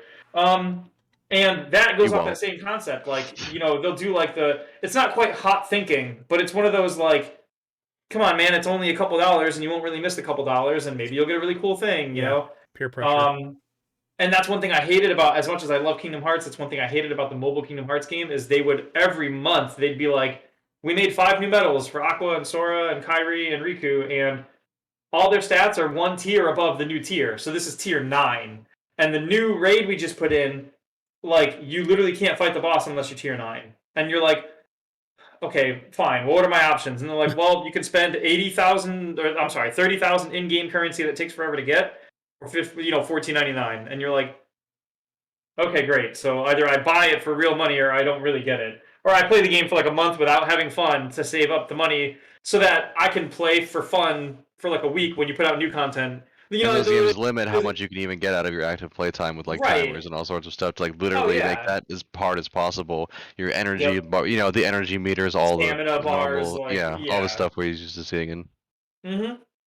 You see all these different methods where like, and I guarantee you the same thing happened at like a game like Fallout 76. They went up to the marketing team and they were like, is it shitty of us to put all these things behind MTX? And they were like, of course. And then they were like, but will people still buy it? And they did the math on it and they checked it out. They did the market research and they were like, I think enough people would buy it that it doesn't matter, just do it. And then here we are. Angry player, and that's why you see it. I mean, that's why you see it in so many games, even though like, because if you talk to most gamers and you're like, what do you feel about microtransactions? Most people will either be like, it sucks in general, or they'll be like, I'm only okay with certain ones like DLC in Fallout or The Witcher. Or like League skin, I think, is a good example. Or League skins, yeah, because it's only optional. Cosmetic, yeah. Or like even stuff like buying Destiny seasons, because buy Destiny season for $10, get chunk of content. Pay 14 subscription, access to patches when they patch drop. Like microtransactions always felt like microtransactions always felt more like that. Like this is the category. Right? I never considered a season pass a microtransactions. I suppose I would consider like skins and like skins and like characters and the gotcha, all that gotcha stuff, like in cash and cash out, stuff like that, all that kind of stuff. But I guess it is technically $10. It is a microtransaction. It's a small price for. I think the reason we don't think of things like DLCs and season passes, like battle passes, whatever, as microtransactions is because it feels like a good bang for your buck, right? Destiny season gives you a pretty good amount of content for $10, so you're like, okay, right. Yeah. Microtransactions would be the stuff that you would expect to still kind of be free. Right, and it's $1. The battle pass, and you're like, whoa, right. I still gotta spend money on this? Cool. Right. And that's where you get like you were saying, like It's one thing when it's like a league skin, but do you know how many times I had people come in and like pre-order the next like $15 pass for Call of Duty, and I'm like, oh yeah, they're like, hey, what comes in this anyway? And I'm like, I didn't even look yet. Let me look, and I pick up the sheet and I look at the pamphlet and I show it to the guy, and it's like gun skin, camo skin, one map. And it used to $14.99. be And you're 4 like, maps. okay. The standard Wow. used to be like $10 for 4 maps or whatever when Call of Duty was still kind of like the gold standard. You'd spend $10, you get 4 maps, or Battlefield, you'd spend $10, you get access to all the DLC, and you get a bunch of like quests to earn the DLC weapons, which I always thought was good at the time. It was nice. Like the Yeah, quests they were difficult. They required you to like it was skill based though. It wasn't grind. It was like ooh, hit a 1,000-meter headshot or something. Like okay, cool. That's sure. something I'm gonna work on that and earn that. $10, 4 maps, you get it in. Like Borderlands is a good example. I think Borderlands 2 was like part of the initial wave of that like Skyrim, Elder Scrolls Oblivion games that like Horse did like oh Armor. we're gonna do 4 expansions. No, like the good kind of DLC, Oh, not sure. not Yeah, the the bad good kind. kind of. Oh my Yeah, I god. guess Yeah, you're so it was right. We don't horse talk about the armor. horse armor. But, like I don't remember there being a lot Yeah. of like here's an expansion, here's some money, other than like old style MMO stuff. Like oh Borderlands like $10, here's an expansion for Borderlands campaign, new bosses, level cap goes up. I Skyrim. mean, Here's expansion, whole new area, level cap goes up. New like that's kind of like the goal. Like that era and like that, or like mid 2000s is where we saw like, oh, this is a good. I yeah, like this DLC. Technology has evolved where like a developer can add on to a game they already released in an easy way. Like we had downloadable pack because of like the PS3 and better computers. And I was like, oh, this is great. Is this where we're going? This feels fantastic. sure. Mhm. Well, And like I mean, now they've twisted it and for the milked longest it in a time, terrible way. yeah, for the longest time, people considered The Witcher 3's DLC as like the gold standard of DLC because it was like It is it was still. like a good chunk of a game on its own, just Blood added and in for the Wine, I extra mean, price. like Blood and Wine was Yeah, $10, and I think the average playtime was about 25 hours. Not to yeah, mention, like they added on to Gwent, which people really loved, and they added a whole crafting system. You could build your own house. Like it was a substantial amount, and like, that's not even devaluing Heart and Stone, the previous expansion, which was a good 15, yeah, 20-hour campaign. Less like customization stuff, but still a massive piece of content with like tons of like obviously very well thought out and engaging story or whatever. right. Not just Or like like, here's a new area, here's some zombies, here's a quest to go kill some monsters and some. No, no, it was like a very a full on like heartfelt like the what is it? The narrative felt on par with the base game. Like right. the voice acting, everything felt like just more Witcher. It was like Mhm. there was no concession made for what very Yeah. fair price. Well, even like Fallout 4 had that same thing where their season pass, if I remember correctly, was Far Harbor, and then like the little theme park thing, and then like Far some Harbor other was monster 3, I think. like thing. Yeah, Was it 3? It was like Nuka Cola World, Oh, and maybe I it don't was remember the 3. name of the first. Yeah, it was Far 3. Yeah. Harbor, I remember Far Harbor being 3 because that one Far was was 3, brutally yeah. difficult. I remember getting murdered by every one of those villagers with the stupid long gun, and you'd pick it up Right. and it was like incredibly overpowered. No, there was like Nuka Cola. I guess it doesn't really matter specifically, but yeah, Nuka Cola World Yeah, was yeah. fantastic. I remember specific like I don't remember the other ones very well, but I remember Nuka Cola World being like actually one of my favorite Fallout DLCs. I think they fell into a pattern that Skyrim also fell into, where like the way the DLC pattern worked was like you had a big one, like you had Nuka Cola World, Yeah, and then you had smaller ones like the monster. It was like you could like catch enemies and put them in cages and make them fight each other and and they shit. updated the housing And crafting they system a updated little bit housing. with that. Yeah, I Yeah, remember and that one. like Skyrim had that same thing where like that Skyrim had like the bigger one that was like story driven content, and then it had the smaller one that was like do things around your house and make your decorations and shit. And you can Um, adopt a child. that became kind of a You get standard where like orphans. they would release 3 packs of content and only one of them was a big story driven one and it was the most expensive. But the ones that were smaller were also like $5 or $10, and It still felt pretty you good, always I got what think. you were paying for. You never really felt like you were getting ripped off or like I got blindsided. I bought a pass and they didn't give me anything. And you could Um, skip them, which I think is a big thing we miss out on. True. Like you said for your Kingdom Hearts mobile game, you can't skip. No, yeah, You yep, literally need to yeah, progress via a tier system that you are forced to engage with. But in Fallout, you were like, if I bought, let's didn't say I play. bought the second DLC, okay, maybe I had to level up a little bit to like meet the level requirement to get into it. If it's like a little bit higher, but that Yeah, doesn't. You're not completely gated from going into it. If let's say I just bought, what is it? Fallout 3 had the aliens one, and it was like 10 yeah, levels higher than you could be. So maybe I had to go Mhm. grind or level, or I could go into under level. It's not the hardest thing and level up really fast. It's not literally like I literally can't do this. Like if I want to skip a DLC and play one because it seems cool, I can do that. You don't need to own Heart of Stone to play Blood and Wine. Like for Witcher, the level cap goes up and it'll be like, it'll help you. There's actually a way to help you catch up in level for Blood and Wine if you didn't buy Heart and Stone. Hmm.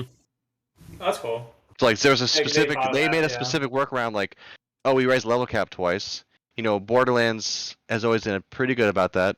The level cap goes up with each expansion, but all the latest Borderlands games have an in-game level scaling where enemies Yeah. will scale to your level 1 or 2 higher. So like, yeah, you can, if you're under leveled, I believe it doesn't scale very well, but like leveling in those games has always been butter. It's you could just go Yeah. around killing enemies and level up. Like you level up super fast. They want you to get skill points really fast.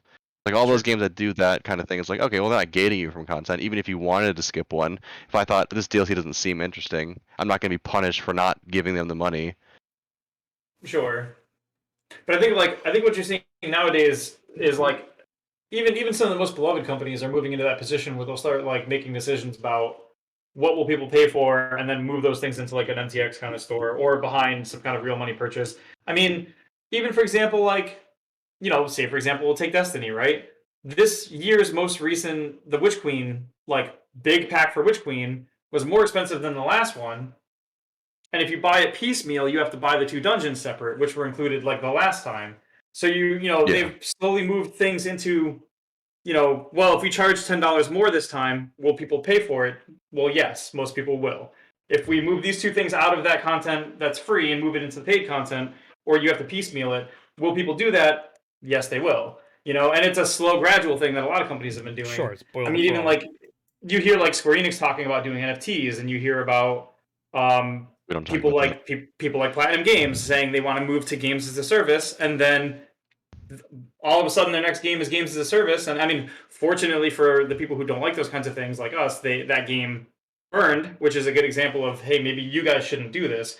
I mean, I wish no ill will on the development teams, for example, but I think this kind of thing has to happen to show the people in charge that it won't work, or that or like PS5 it's not games going up to $70 and model. like being digitally exclusive sometimes, so you're forced to pay this upsell in price when there's a fair argument to make that resources have become easier. So like the development cost of games hasn't inherently gone up enough to like cause increased prices for consumers. And $60 was like game history. I believe $60 was way over the development in and out already. Like they had basically negotiated to the maximum amount of possible money they could charge for a game, like on like via Well, like even consumer like board. So like they were yeah, increasing a price that was already basically capped out. And PS5, Sony got in some hot water for that price increase. They got sued for right. like bad market practices because they have a monopoly on their marketplace or whatever, Yeah. and they're charging more money. Well, Which you is have really like, it's really bad. Like they're trying to get away with it, and like people are trying to stop them, but they're gonna still keep trying if you because go people back will and pay look the at $70. I paid $70 for Demon Souls, for example. Like I mean, I wanted to play Demon Souls. It sucked. I kind of wish it wasn't $70, but like I didn't have an option, right? I was like, well, I love Dark Souls. I guess I'm gonna pay $70 for Demon Souls. That sucks. right. Well, if you go back and look, like you had games back on the Nintendo day. Like I remember, I don't know if I can find it quickly or not, but like there was flyers that would show like stores selling Nintendo games or like Sega Genesis games, and they were like 50, $60 in the 90s, like late 80s into the 90s, which like by inflation standards, that's way more than $60 would be now. Yeah. And it was still, There people were are like, oh, I games can't on believe that like list that were like $70, $80. yeah, and it was like one of those things where it was like, There was what less do you call standards it? back then too. Market like Yeah. Yeah, I just mean when people are like, "Oh, $60 is like $60 and then $70 for a game," and they're like, "Oh, prices keep going up on video games," and I'm like, "Not really, dude. Prices have stagnated and or gone down. This is the first time it's done it in a long time." And granted, that doesn't mean we should allow them to do it, but it's like it's a separate argument, I guess. But I hear people all the time that are like, "Oh, prices on games are going up," and I'm like, "No, that's hasn't happened in forever." But Dark is correct. Games have gotten cheaper and cheaper to make, relatively speaking, because a lot of in the 90s to 2000s, if I wanted to make a game, I had to start a company, I had to buy software, I had to get invested in everything. Nowadays, very, very expensive exclusive software that required as way more much hoops as to jump through. I am probably making it sound easier than it actually is, there's nothing stopping a group of like people from getting together, grabbing the Unreal Engine, grabbing Blender for free, grabbing the free Photoshop variants, grabbing all these free programs that are out there and exist, and cobbling together a pretty good game on the back of all. I mean, like how many times have we seen Unity and Unreal Engine games that are like indie games that are fantastic, and they're made by one dude, two dudes, because they picked it up and they did it themselves, Like Undertale was made by one guy who had not that much Yeah, it experience. was literally like His Toby previous Fox game and was a like fan. It was a a fan couple mod friends. of something that he made. That was his only experience It was a in game fan mod of development. Mother. that he taught himself how to make. Yeah, he And taught that himself how game to do a fan sold mother. 3 million copies, got put in Smash for like the success of that game is you can't even oversell it. Well, It's even now, I think with Deltarune, he just started putting a team together to work on Deltarune partway through it because he realized he wouldn't be able to put it out as fast as he wanted to without getting help. And but like it's one of those things where it's like I mean look at the guys Finji, the studio that just made Tunic. They're not very big at all. They're It's a handful of people. One person. people are learning that big AAA, Yeah, fully rendered explosions aren't the only way to play a good game as well. oh, So like absolutely. the And that's the the thing. dynamic is And shifting. that's the thing. You're seeing these games are coming out on the same studio or on the same development engine as like Final Fantasy VII Remake was done on Unreal Engine 4, and a game like Tunic could also be done on Unreal Engine 4. I think Tunic was on Unity, if I'm not mistaken. I could be wrong. It feels like a Unity game. I think it is, but Unity is also one of those like Unity. Unfortunately, they've changed their stuff lately, and they're a lot more garbage than they used to be. But Right. on pricing models, and we talked about that when they announced it. But no, like you could literally you know pop the Unreal Engine and there's multiple free engines that allow you to make game developments. I mean, on Steam, you've got like the RPG Maker things, which are like a one-time cost of maybe $50-$60 or something, and you can use those, and you get all full rights to resell anything you make in RPG Maker. There's like Game Maker Engine, which is I believe what Undertale was made on, I think and so. has a bunch of like free options to get in and learn. And I think they charge you when you put your game up. But I mean, so does Unreal and so does Unity to an And extent. even for the Unreal's asking price, if you make over a certain amount, Unreal is still incredibly friendly to small developers Yes, and so dude, you have to make versatile. Like they literally made yeah, Mandalorian the show with yeah, Unreal yeah. Engine. Hmm. Like Oh yeah, people make TV shows with like that. Like not even a yeah. game. Oh, They've dude, invented like a 3D screen where like Unreal Engine, yeah, it'll work, and made like one of the best visually at least looking shows. I well love that's Mandalorian bits, but that's what's crazy is not Unreal isn't just like the engine. Unreal has the photographic imagery. They have a whole library that's included. That's all like photographic images of real locations and places. So if you need like textures for the ground, for rocks, for trees, for oceans and skyboxes, it's all there. Mm-hmm. Buildings and stuff. it's And very then like it's very what is it, friendly from the get go. Like the get jumping in point absolutely. is very friendly for even like a small developer. And then like there's a whole marketplace of like assets where like I could create like a sword and then list it on the marketplace and sell it by itself piecemeal to people who want to use it in their games. Or there's always a ton of stuff. Every month they put up a bunch of free stuff on the marketplace that you can just use and have. It's anything that's on the market board that you acquire is yours to use in your own product or whatever. So like you could literally and granted now you do get the downside, which is some people literally do asset flips where they just go in there, they set up a world, they bring in a bunch of free assets and then they sell that and make money on it. But We don't see those overall, doing really well anymore. I you think don't they that's don't kind of really died out. yeah they don't really tend to do well because people can pretty easily recognize because there's not many the assets are one thing, but there's not many engines or whatever that are like clearly this is the same engine as all these other people using it. You can tell the So assets don't blend well together, and yeah, exactly. You can tell when people cobble together in piecemeal, like, well, these were all free on the asset board the last 3 months, so here's my giant spider and my radioactive mutant that both exist in my elf high fantasy world or whatever. You're like, okay, cool. And even people who do use all those free assets, if someone's going in there with good intentions, they can make something good out of it, and they're gonna know what to use that Yeah, actually works together. well, It's so obvious though when yeah. something is just like a kind of crap show. Well, that's what I mean, though, is like it's wild to think that we live in a day and age where, like, I mean, as a kid, if you had told me that one day I'd be able to hop on my computer and I could, for fun, crank out an RPG in like a few weeks if I wanted to, just for ha-has or something, I'd be like, that's insane. That's insane. There's no way.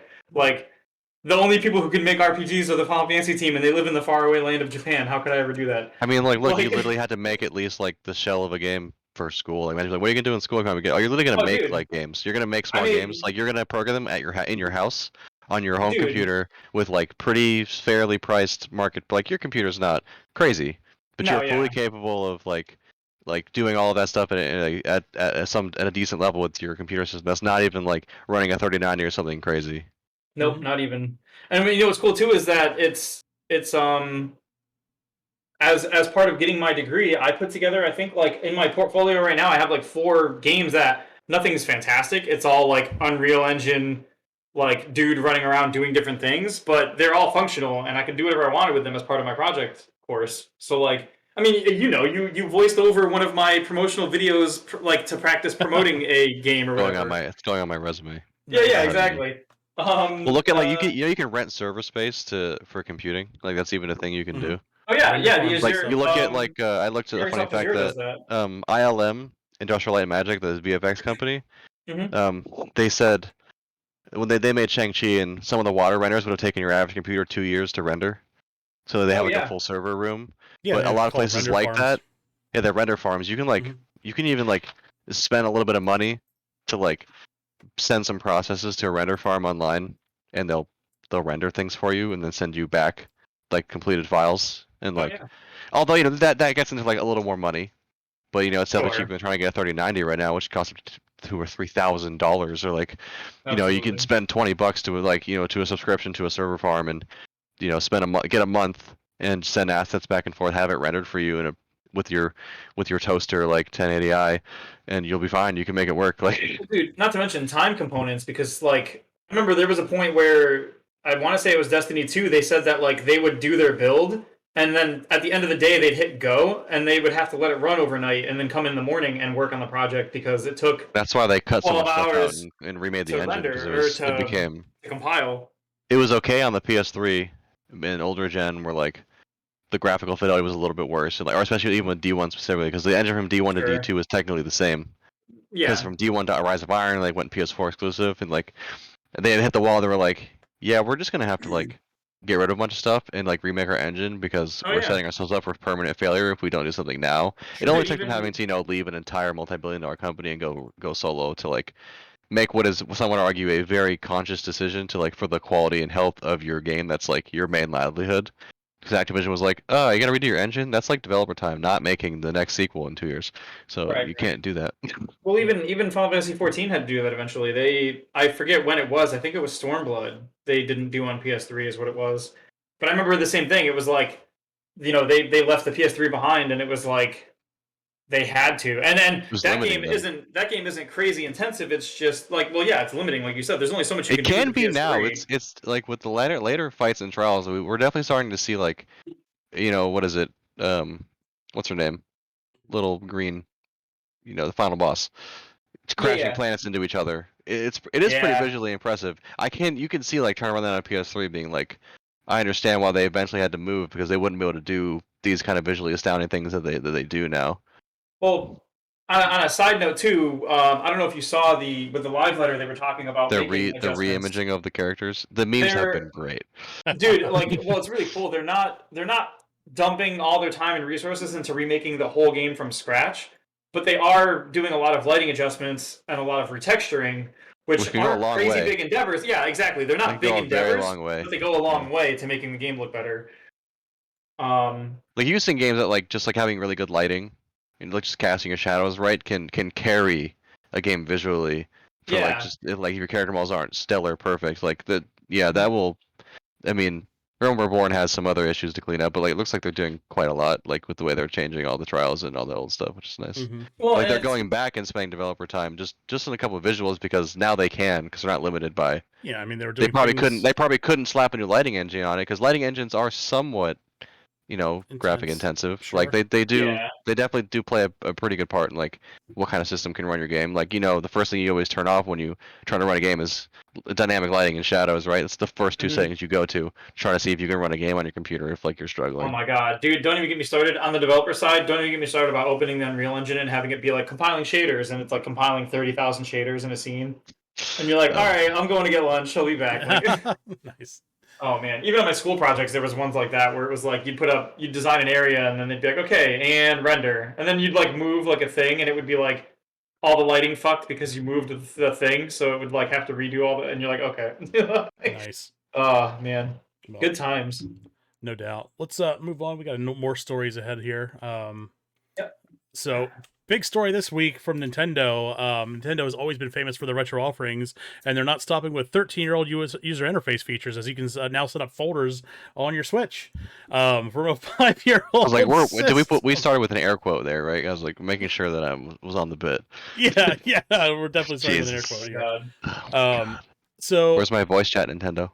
it's a nice half step. It's not the feature is not in the front of this, I guess the main menu. It's in the where you list all the software.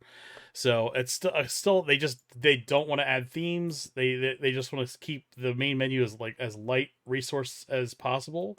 I would think that at this point, even 5 years down the road, I think we can handle folders in the main menu, even if there's As like the a only person I little think bit who of drag. used the folder system on PlayStation, and the only person who was sad when they removed it on PlayStation 5, because all my friends, I don't know anyone ever used it. I love folder systems. They're great. They make everything nice and organized, and everything should have them. Sure, Like the option you should should be look at there. you should look at my desktop. I'm very I'm like sure it's OCD frightening. organized, but like it's not frightening. It's beautiful. Everything is nice and clean. You can find anything, even if you don't use my computer. But like it's kind of funny how like I had that on the PlayStation 3. I think my PSP had a folder system. Yeah. Oh yeah. And I have one on mine. what are we approaching? What, more than a decade since both of those consoles came out now? Right. I My think phone has a folder system. I think my Nokia phone from like 2006 had a folder Probably. system on it. most Android So stuff does now. Yeah, I would say that it's really, it's I'm pretty glad fair. Nintendo is really paving the way here with. Yeah. I mean, I'm glad it's a thing, but I just think like they got to start doing stuff with the front end of their. I think it's like this is Operating something they should have system at done this after point. fixing a lot of the main key issues, like voice chat. Mm-hmm. A way more usable friend adding system, and not this weird friend code thing that nobody likes. I don't know if it's just me. I think it's weird. Like They every other are major game company has figured out how to just right. do name authentication, and you just add people. Like a lot of people are doing the 4-digit code at the end, so you can have like people can have the same names even, and it's really easy. Right. Like it's like people did the work for them. That's the problem I think most people Yeah. have. Well, It's all there. Like a voice chat integrated system isn't something that's super taxing. no. It's there. not. People have already designed it multiple times for like 7 or 8 different systems now, and like they're just not. Yeah. They're just not kind of grabbing onto. They're not catching up. It was ahead of its time, but the Vita had voice chat. I mean, Yeah, but that's handheld, so that was like. right? Dude, even the DS had a The voice DS had chat voice chat. Yeah, you could get like the little microphone. with the Picto chat and all that stuff. Yeah. And then they got it shut down because a bunch of parents freaked out about it. That was a. Right. Remember I that? remember that. There was like, oh, if Nintendo does it, it's bad. But every other game system was already doing voice chat and text chat. But all of a sudden, it's Nintendo, so we can't. Because the allow Xbox that. had a super healthy and not toxic voice chat. Right. I could probably still bring up some old messages on my Xbox, and I'm sure some people could bring up some messages I've sent from back in the day too. But Hey, You now probably hang on a shouldn't bring them second. up on stream. Hang on. I'll be the unbiased person here and not shit on Xbox for a second and say that Xbox chat helped me find several of my fathers apparently. So Oh yeah. there's that.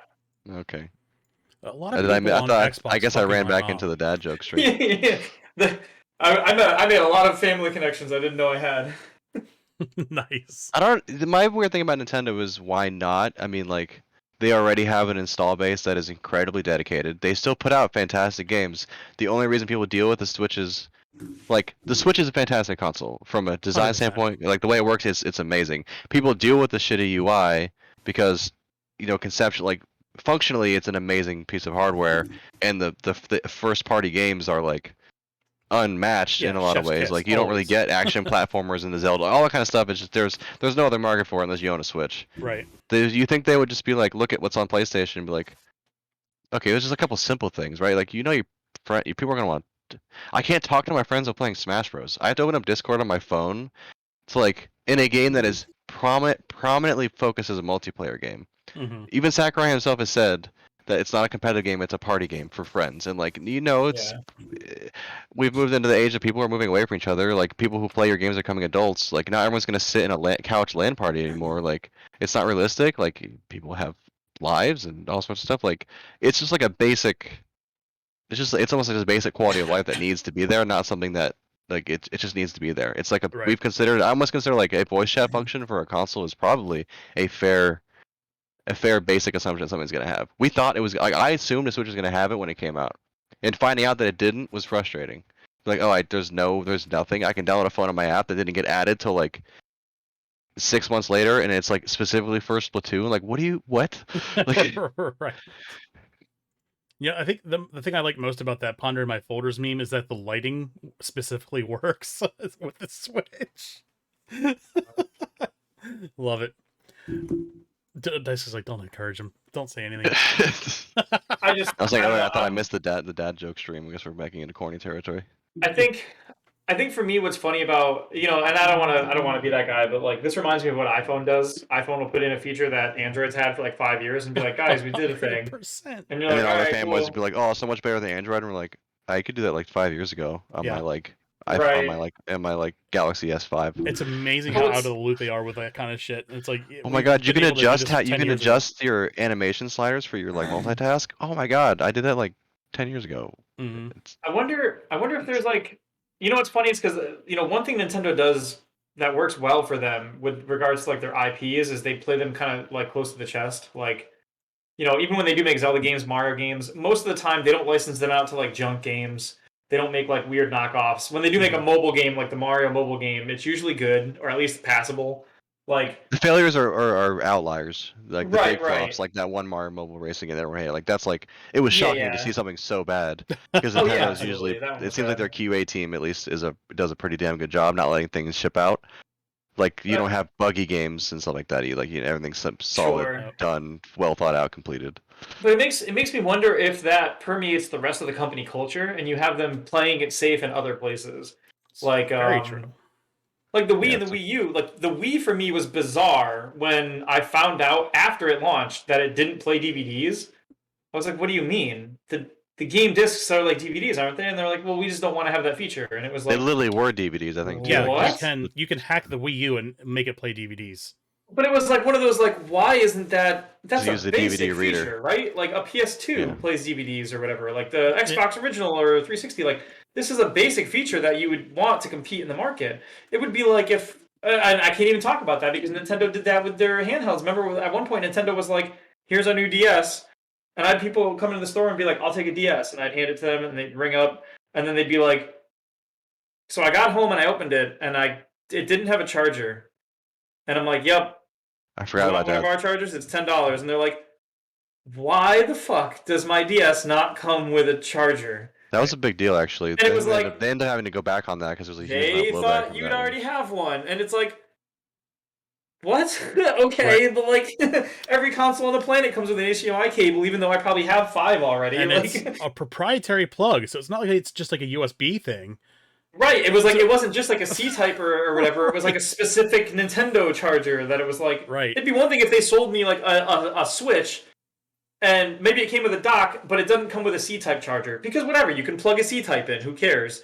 But like, no, Even then, it was that's like still not great. It's proprietary. everything, even then, I'd rather Oh have. yeah, it should be the real Yeah. deal, of course. Like it should be a specified brick and everything, sure. But like, Also, it should be in big text. Does not come with a charger. Like you can't. I think just like kinda, I pull think it it over had them. on the box I'll have something to look. about like it had something about like not including AC adapter, and it was like, what? It was the As the parent like- or the 11-year-old child grabbing off the shelf is really going to be like. it was the new 2DS XL, right? Right. The new 2DS XL, yeah. When Okay. they did the new 2DS at first, they were like, they figured enough people would have had the chargers already. So we'd have people coming to GameStop all the time, and they'd be like, "I'm here to get a new 2DS XL," and I'd be like, "Do you have your old DS?" And they're like, if they say no, I have to be like, "Would you like me to sell you a charger?" And that was the worst because we didn't carry first-party Nintendo AC adapters because they didn't give them to us. So like, people come in to buy the DS and they'd be like, "I'll take a DS, please." And I'm like, "Okay, it's $200. Do you have a charger?" And they're like, "No." And I'm like, "Okay, well, it doesn't come with one." And they're like, "Why not?" And I'm like, "I don't look at me, dude. It's Nintendo. I don't know why they didn't put a charger in it, but I have GameStop brand DS chargers for $10." And they're like, "Do you have Nintendo brand?" And I'm like, "No, they don't give us that to sell. I only have GameStop brand." And they're like, "So my total out the door now is $210, and I have like a GameStop third-party Nintendo charger for my DS." And I'm like, "Yes, I'm sorry. Like, I don't need to tell you, like, it sucks, And I had to do that transaction like 10 times a day when it launched. Just like, oh, it was the worst. The worst part too is the 2DS XL. I don't know if it was just me, but it had shitty battery life, and I don't know what was wrong. I don't know if maybe like mine was like an outlier, but I have the box right here, the new 2DS box. I'm not seeing anything that like really jumps out that says plug not included, so that's kind of shitty. And the funny part is it says the power of 2 on the back, so it's like talking about power. and it doesn't supply. And that was you brought up another good point. Nintendo I had a didn't specific sell, friend who bought one of like, those and licensed didn't have a plugs. charger. I had to share a charger with I think Will at the time because he had lost his charger, Right. and he couldn't charge his new DS because he had bought that one to replace the old DS that he had lost in the case.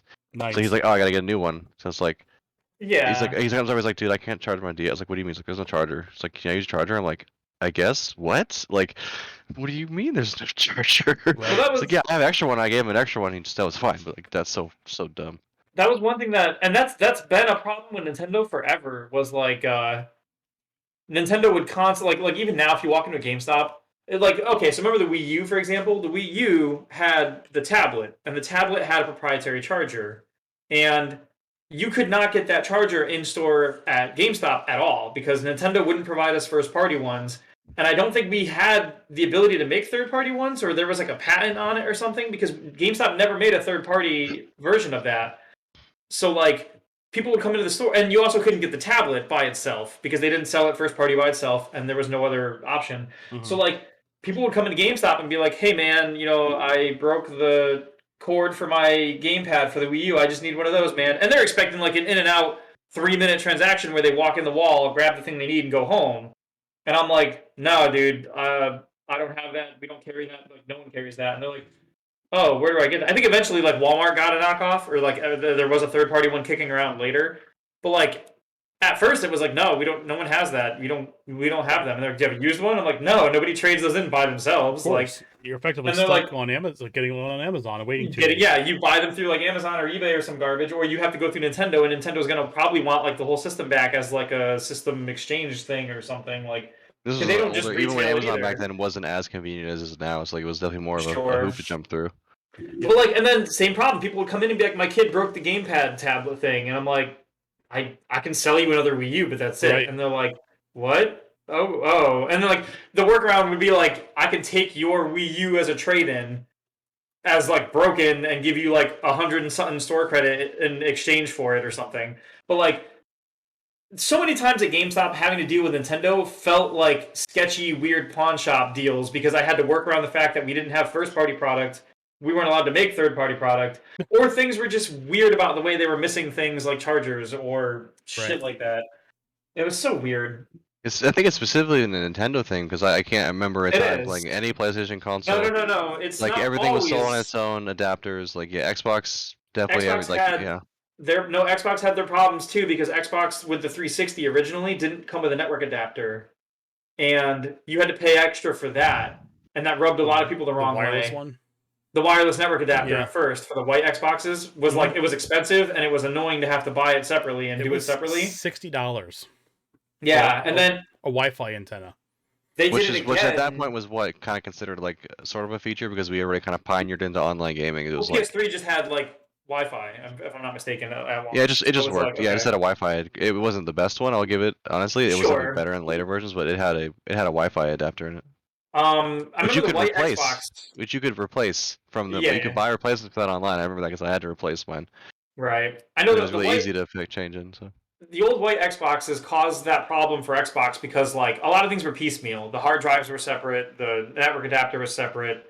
That's right. A lot where they make their money is on accessories that should be included in the box, like yeah, and then batteries. later they turned that around later when Sony was doing it natively by just having it all built in. They started doing the Xbox 360 Slim where like it had a slot. It usually it was either a 4 gig by default or it had a 250 or 320 included or 500 included. Right. To match Sony's like same setups, and the Wi-Fi was built in and all that yada yada yada. They started putting headsets in the box because Sony wasn't doing that, so it gave them an edge. Which was good for Xbox doing like online shooters and all that stuff. You have all these games where you need to voice communicate, and they had that. That was smart. But then with the Xbox One, they botched it again because you had the controllers on the Xbox One were 3.5 millimeters. Yes. So they were like a regular headphone jack size, and they weren't compatible with the old headsets that most people were using for the 360 because they were all 2.5 millimeter jacks. And their solution was to offer a $30 adapter that's stuck on the bottom of the controller to create. It was effectively a headphone jack in, a headphone jack out thing. Solving a problem they created by spending. They solved the problem they created on their own hardware. So you'd have to you'd be like, "Oh, I wanted to use my headset," and you're like, "Well, you can." You have to buy the adapter. I don't know if the DualShock has it, but the PS3 to PS4 controller I think has the same little mic dongle that you could plug in, a little like one-ear mic. I think it was. I think I Yeah. just have used mine. Yep. I'd have to look at my. I don't have my old PS3 controllers. I do have some PS4 controllers laying around. I can look at my PS3. I think it has the same mic plug-in if you want to use it. Yes. Yeah, it And has it like also a has weird. a built-in. It has a they're built-in microphone built-in. too, which is terrible. yeah, Actually absolutely. awful. Don't know why they put it in there. Yeah. Have you ever heard someone speak through that? Like Chapman Yeah. will use it sometimes on accident and be like, "Dude, stop! Put your mic in. It Don't sounds like talk. you're Just talking silence. in someone's Just ass. do not speak. Stop talking." Like Right. it's so awful. It sounds. I don't know why they did that, but it has. I think it still has a jack. So I will say that for every one time Xbox seems to make that kind of mistake, it feels like when Xbox makes that mistake, it's sort of an oversight that they didn't think about, and that's why they rush out like a piece. because the rest of it's a complete package, you know. Right. But Nintendo definitely chooses to do weird shit like not put a charger in with their Nintendo DS or like not provide first party support to like any retail stores for their product. I don't know. I wonder like, if it's a cultural thing to some aspect. I think it's just playing it safe kind of thing where they want to make because I think Nintendo takes their careful with our IPs and they do that across everything. Careful with first party production. Look at how they handle like things like Amiibo production. They're very careful and conservative with how they print them. Even though there's a raging demand for those pieces sometimes, they'll be like, yeah, well, we'll give every store 2 Marth. And it's like, dude, I have a dozen people that want Marth. Right. And they're like, yeah, 2 per store. Or like, look at Xenoblade Chronicles. When they first got the deal for that, they were like, well, we'll print like 1,000 copies and that'll be it. And they'll go to all the GameStops in America. And it was like, okay. And then nobody got the game. And then the game's $100. Right. Well, and then you get to the point where it's like the game, it's a $50 game and it's on my shelf used for $99.99. And that's considered a steal to get it for $100 at the time because it's even more expensive online. Mm-hmm. And it's like, oh, it's insane. Like, and I know that part of that is Xenoblade For scarcity thing too. But like, yeah, it's artificial scarcity. But I don't think they do that. Nintendo started it. I don't think they do it maliciously. I think they're just being careful. Like, because how many times have you seen stuff like Skylanders and Disney Infinity where like you print these figures and you print a bajillion figures and then they're worthless because everybody buys them, nobody wants them. GameStop at one point was giving people money back and buying back the figures and keeping them on like a tower of used figures for like Skylanders and Disney Infinity, and they're not worth anything. They're not. They're all worth pennies now. I mean, maybe in like the third-party collector's market or something, there's some rare figures that people want, but like as a whole, they mass printed dumb Disney characters and dumb Skylanders characters, and they're all worth 1 cent now or whatever. You can walk into my game store down the road. You can buy Skylanders figures for like $2 each, which is great if you're into Skylanders. Which I bought a Wii U we used, and it came. Or if you have a kid, I guess. You can really yeah. you can set your kid up for a pretty fan. I think those games are actually. I hate them because they have Spyro on them, and that's a whole different bag to open. But I think for kids, like the game, they're fantastic games for kids. They are, 100%. Yeah, I think the aspect of it is like it's pretty well designed. They're pretty easy beat 'em ups. Like they're pretty great. Oh, a completely unrelated point, but I just remembered something funny that I was going to say was I found the Xbox One Skylanders game, the most recent one with the gems, where you can make your own heroes and slot them into those elemental gems. We found that at like Five Below for $5, which is the only reason I own the game. And it was the whole starter kit. Those kits were like $65 at launch. It was like $5, and I'm like, dude, okay, so we bought that. And you know what else they have there? They have 2 games on their shelf, and it's always on their shelf, and it never goes away. No, they always have. I've seen that one though sometimes. No, they always have Elder Scrolls Online, the disc for $5, even though it's a free to play game. Other than I guess the subscription service you can do, but like, and then they have Destiny 2 on their shelf for Xbox One. Nice. For $5. The game that's free to download. Yeah, the game that's free to download. It's on their shelf. They have like a bajillion copies in boxes. There was a funny Reddit thing that went around of someone who weird. had an original disc of Destiny 2, and was like very confused about why when he downloaded it was like it didn't work because he launched vanilla. He launched the vanilla D2 build. And he's like, I can't connect to the servers, and everyone's like, update your game. Also, how did you buy a new? It was a new Destiny 2 vanilla copy. Wow. And he's like, my GameStop sold me for $40, and everyone was like, you literally got ripped off. Oh no, it's free. That's what these are. These are. Yeah, they got it for $40. This was a specific thing. This was like it went around on Reddit because it was. Oh yeah. It was wild, but he bought it for $40. My God. Oh, that's insane. At a game store. It wasn't a GameStop. It was a local game store. Like a local game store. No, if you go to like Five Below and if they have them, like you can get it's literally the original D2 box with like the Red War on the front. and it's Which like you $5. can't Horrible play. artwork. Because the Yeah, Red yeah. War's not in the game. Right, it's wild. You paid money for a free game with content on the box that you can't play anymore. What do? You go back to That's Five gotta Below and you're like, I want a feel refund, and they're like, get out of my store. Right. Like, I mean, it is almost a scam. that's what I was saying. Is like you could tell they definitely picked those copies up for pennies, and they put them on the shelf for $5 because maybe some tourist will see it and be like, "Oh, my kid has an Xbox. Maybe he'll play Right. this game." I think my kid Then they'll plays go home Destiny. with I'll it. get him this. He'll love this. Yeah, he I plays mean- Destiny 1. I I mean, love If this they one. think they bought the free version of Destiny for $5, I suppose they'd have a pretty good time with it. right? It's Oh, still yeah. quite a lot to do, but like, Oh, sure. Buying that Still. disc is the only way to truly own the Red War content at this point. oh my god, dude, dude, you know what's interesting is that the base install of that has that content on it. So Yeah. You could probably hack it out of there and make it a single player Make it experience. that's if the you thing I want was just to. thinking Yeah. about. That's just kind of fun. I never thought about that. The implications of that. Like, I'm the only person left who owns the Red War campaign. I have it in my hands. Nice, nice. Oh my god. Well, what do we have there next? Yeah, Kirby came out. That's a thing. I've heard it's very good. Me too. Me too. Amber wants to play it a lot. She's asked me multiple times why I have not gotten her the funny Inhale game. The funny Inhale game, The nice. funny Inhale game. I've looked at some reviews and looked at some gameplay. It looks like a solid Hang on a second. Nope. Kirby What game. is this picture? I don't know. What that mouth do? If you know, you know. What is he eating? What is that? If you know, you know. If you do know, I apologize. It looks like a weird heatsink thing. I'll show you something. after the pod. Okay. Oh my god. Okay. I thought you guys Justin. would recognize this. I'm like, Sir, why? Dude. I'm the sure you'll edition when I ruin my first- night as you when I- generally do with these Oh, kind When of I It will. first, when you first showed me, you've shown me this before in Discord. And when you first showed me this, I thought for some reason, at a snap glance, I thought it was the friggin' like, what is that thing that the Krang and the Shredder has in the old Turtles cartoon? The giant dome, Yeah, the whatever. Tetradome. the Tetra Dome or whatever. I thought it was that at first, and then I was like, no, it's something else. It's something else, all right. The one where So- Kirby eats the Traveler is definitely a fan favorite of mine. I love definitely that Kirby's was- the like Traveler. Kirby, He's trying to no! steal the light. He's stealing the light. I saw that thing you talked about the little bit of it's too easy / it has built-in like Better hit, like, accessibility hit detection. mechanics or Yeah. like leniency and hit detection. I'm like, it's the arguing that Pokemon is too easy, an argument that a belief that I hold personally. I don't like how easy Pokemon is now, but I don't think they should make it harder because predominantly that game is marketed towards children Those of players, like yeah. age, not like 8 to 13.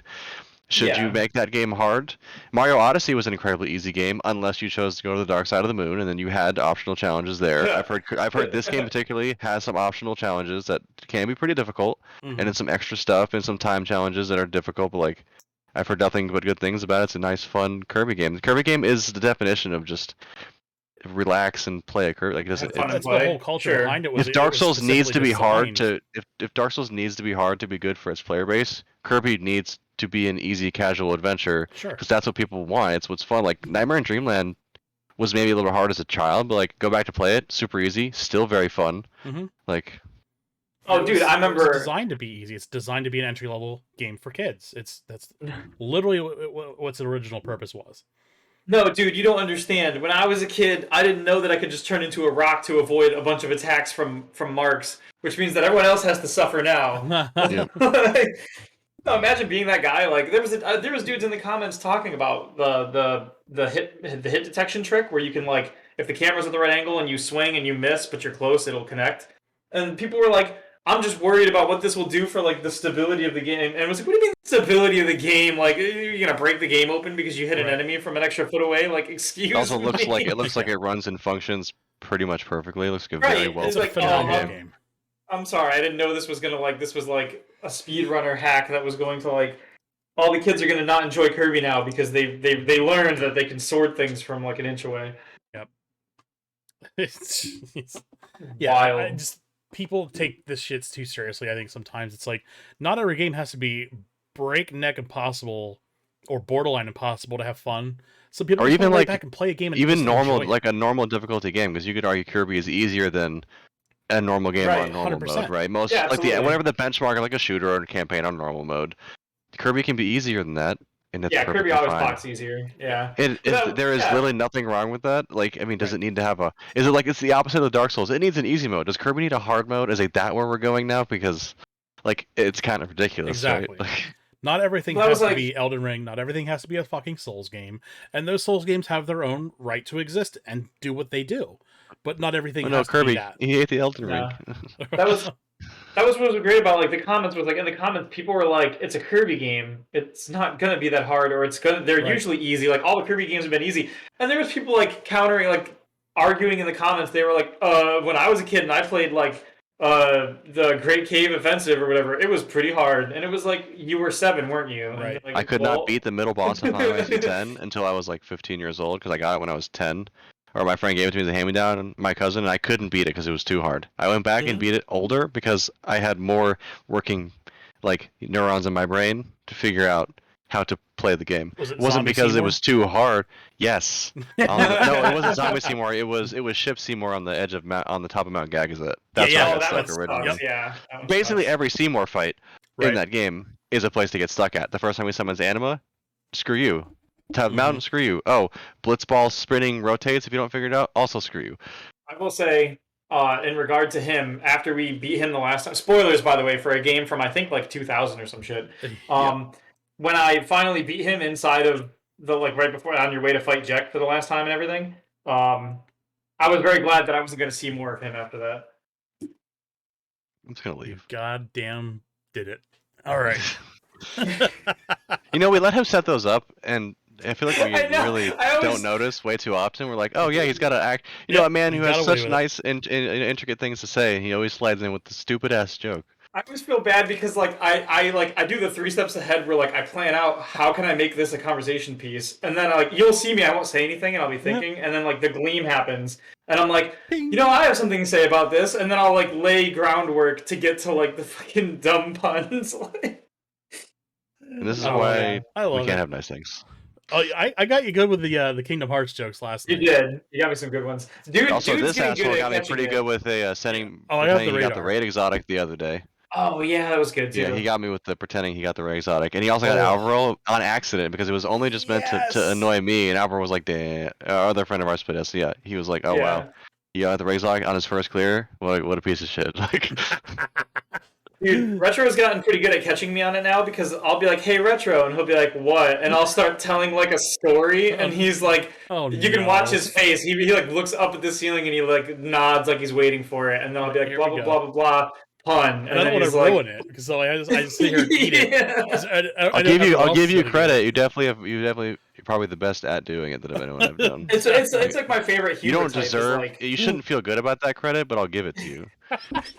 I'm a big fan of like that dry delivery where like you've got to be paying attention to a conversation because like you get people who when you're talking to them they're not really listening, they're listening to the flow of the conversation, and so when you dry deliver stuff like that they're just like and if they didn't actually hear what you said they look like an idiot because they're like yeah, and everyone else is like he made a joke and they're like oh like Yeah. okay, They sneak up on you. oh it's so funny. Well, that's the great thing about, like I said last night, the great thing about Kingdom Hearts jokes is that they're always simple and clean. They're always- Anyways, back on Kirby. It's got multiplayer, by the way, which is gonna be really fun for me and Amber to play. We've been playing multiplayer games together You know, more often. the kids played it and they were kind of torn about the multiplayer because like and I Only guess one it is what person it can is. do the cool Kirby thing, right? Only Is that one the person problem? gets to be Kirby. The other person's like a Waddle Dee with like a weapon, like Bandana a spear D? or like a Yeah, something. okay. You can you don't even get powers. The Waddle Dee just has like a melee Like a- weapon, I think. A boomerang, I Huh. think, or something. Or Yeah, something. And then that's all they do. They don't have like the It's they like can't that- change like you can't make a copy of like you remember in like Superstar you could spit out a clone of like the enemies with the abilities and then they Yeah. would be that ability enemy. Or even in like the Kirby All Stars or the last more recent one, you all could take a copy ability, even if you didn't look like Kirby specifically. Mhm. I mean, personally, I'll probably let Amber play Kirby because she's never really played a Kirby game, and she wants to play, and I'll just kind of be along for like the You'd be the fun bodyguard. ride. No, but yeah, even just visually or like tangentially, Kirby is just kind of a fun experience. Oh, absolutely. Oh, It's yeah. very Like just colorful. watching It's all the always funny, nice to look wacky at. things. Yeah. I was gonna say though, We've been playing It Takes Two, so maybe it'll feel like a step down. I don't know if you guys have played that, but like that is a I haven't. I'm still waiting to play perfect that. game for couples. Like I think Right. specifically, I don't know if that's what it feels like. It's kind of like it's tuned for them. It won Game of the Year, so it 100%. must have hit a wider audience. But yeah. you die, especially specifically if you haven't touched that game. It's it's a masterpiece in like fun but simple like multiplayer puzzle design, where like it just none of the puzzles are like really complicated, but they're just hard enough where you're like, you got to sit down and like maybe stop like, oh, okay, I didn't figure, like you don't figure it out immediately, but it's not like so hard where it's like frustrating because it strikes that perfect balance of like being able to two people to cooperate without it getting frustrating because nothing is too hard, but it's not too Yeah. easy either. It's like it's really hard to hit that very fine line right there, and they basically did Sure. it for every single chapter in the game and the story. It's very very good. I would just check it out if you haven't like sat down and looked at it.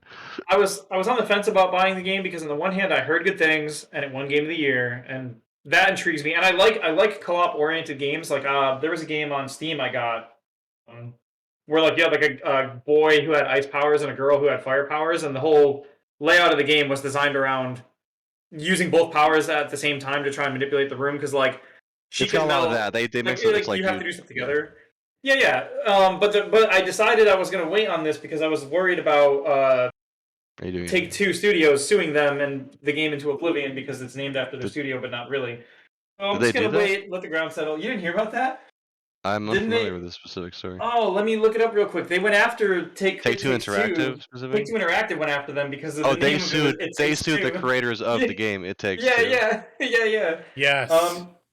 It was the weirdest shit. It was the weirdest shit. But that's the name of the game. It's not even the same. Like no one in the world is confusing those IPs. Like Take-Two Interactive, the parent company for Rockstar and 2K, filed the trademark against Hazelight, the indie developer behind It Takes Two.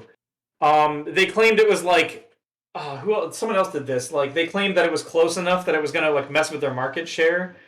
Monster Energy Drink, I think either they sued someone or they got sued by someone because of something about like it was infringing on their like brand or was making their brand look bad. I wouldn't be surprised if they sued like Rockstar Energy Drinks too. Oh no, I think that's what it was. I think it was Rockstar Studios tried to sue. Oh, the sports drink company. Something like that, or maybe it was. It happens from time to time, and it's always the dumbest stuff because it's always like your name is kind of like our name, and people might think that your thing is like our thing, even though they're unrelated entirely. In like completely different markets, like okay, Rockstar's a drink and Rockstar's a company, so I'm like, oh well, look, that's like the name of that drink, but like it's very clear, like when someone's like GTA 5 made by Rockstar, you're like, yeah, the development company, and someone's like, would you go to the store and get me a Rockstar? You'd be like, do you mean you want me to buy you a copy of GTA 5? That has never happened. It will never happen. It's just. My wife asked me to get a energy drink at the store, so I came home with a $60 PlayStation game, and she was like, "What?" And I was like, "I thought this is what you meant." And then you were like, "Wait, that's still $60 10 years later?" Yeah. Like on top of everything. Right. Well, I think the point to make is like, I can see how the frustrating part of the multiplayer for Kirby, after playing a game that's like, you can make multiplayer really well, and I think that multiplayer can sometimes be that band-aid that can make a bad game good. If you have decently integrated multiplayer in a game, it can carry very, very hard. For example, like I didn't notice a lot of the issues with Outriders until me and Will got to the end game because we played the whole game together for the most part, and like there were some issues, but like it was a good story and the combat was engaging enough that we weren't really like into the build crafting. We were just like, oh, we're just gonna play the story together. Yep. If I would have played by myself, I probably wouldn't have finished the game. I probably would have got bored. Because it's that natural, like playing with your, like the energy of playing with a friend and something. Dude. I didn't start having fun when they fixed Outriders until Justin kind of started playing it again, and Will had been playing it again because like, and my other friend Kyle started playing. Until I had other people to come like, oh hey, this is kind of good, let's all check it out together. Because I had tried it by myself for like an hour and was like, hey, this is pretty good. When I convince everyone else to download it again, I'll go back and play it. Because like, it was a game that had issues, but multiplayer it really, really carried it. But it has to be. You can't just slap multiplayer on anything. You almost can, but it has to kind of work. So like, yeah, I can see like not being able to play as Kirby kind of sucks because it's definitely like you almost argue 100% of the game mechanics you're not going to interact with. Like you just like Portal did a really good job. Like you both do. They made multiplayer a separate thing because you couldn't. They made a whole level. It was fantastic if you've ever played it or seen it. Oh yeah, absolutely. Like sometimes you gotta put the little extra effort in to make multiplayer, and Kirby is kind of that kind of game where like multiplayer seems like a really good idea, especially for these easy kind of like people who have multiple kids, people who just want to play a fun game together, spouses, friends, parents with their kids. Right. You like. It's gotta be part of the market. That's exactly what's gonna happen in my house. For like parents, like I can jump in, be Bandana D, not take the full experience away from the kid and get them through like a part. There's of the definitely an level argument on the they other passed or side where something. like you let one person have the control and then you just kind of play with them, Right. and like that has its benefits, I think. Yeah.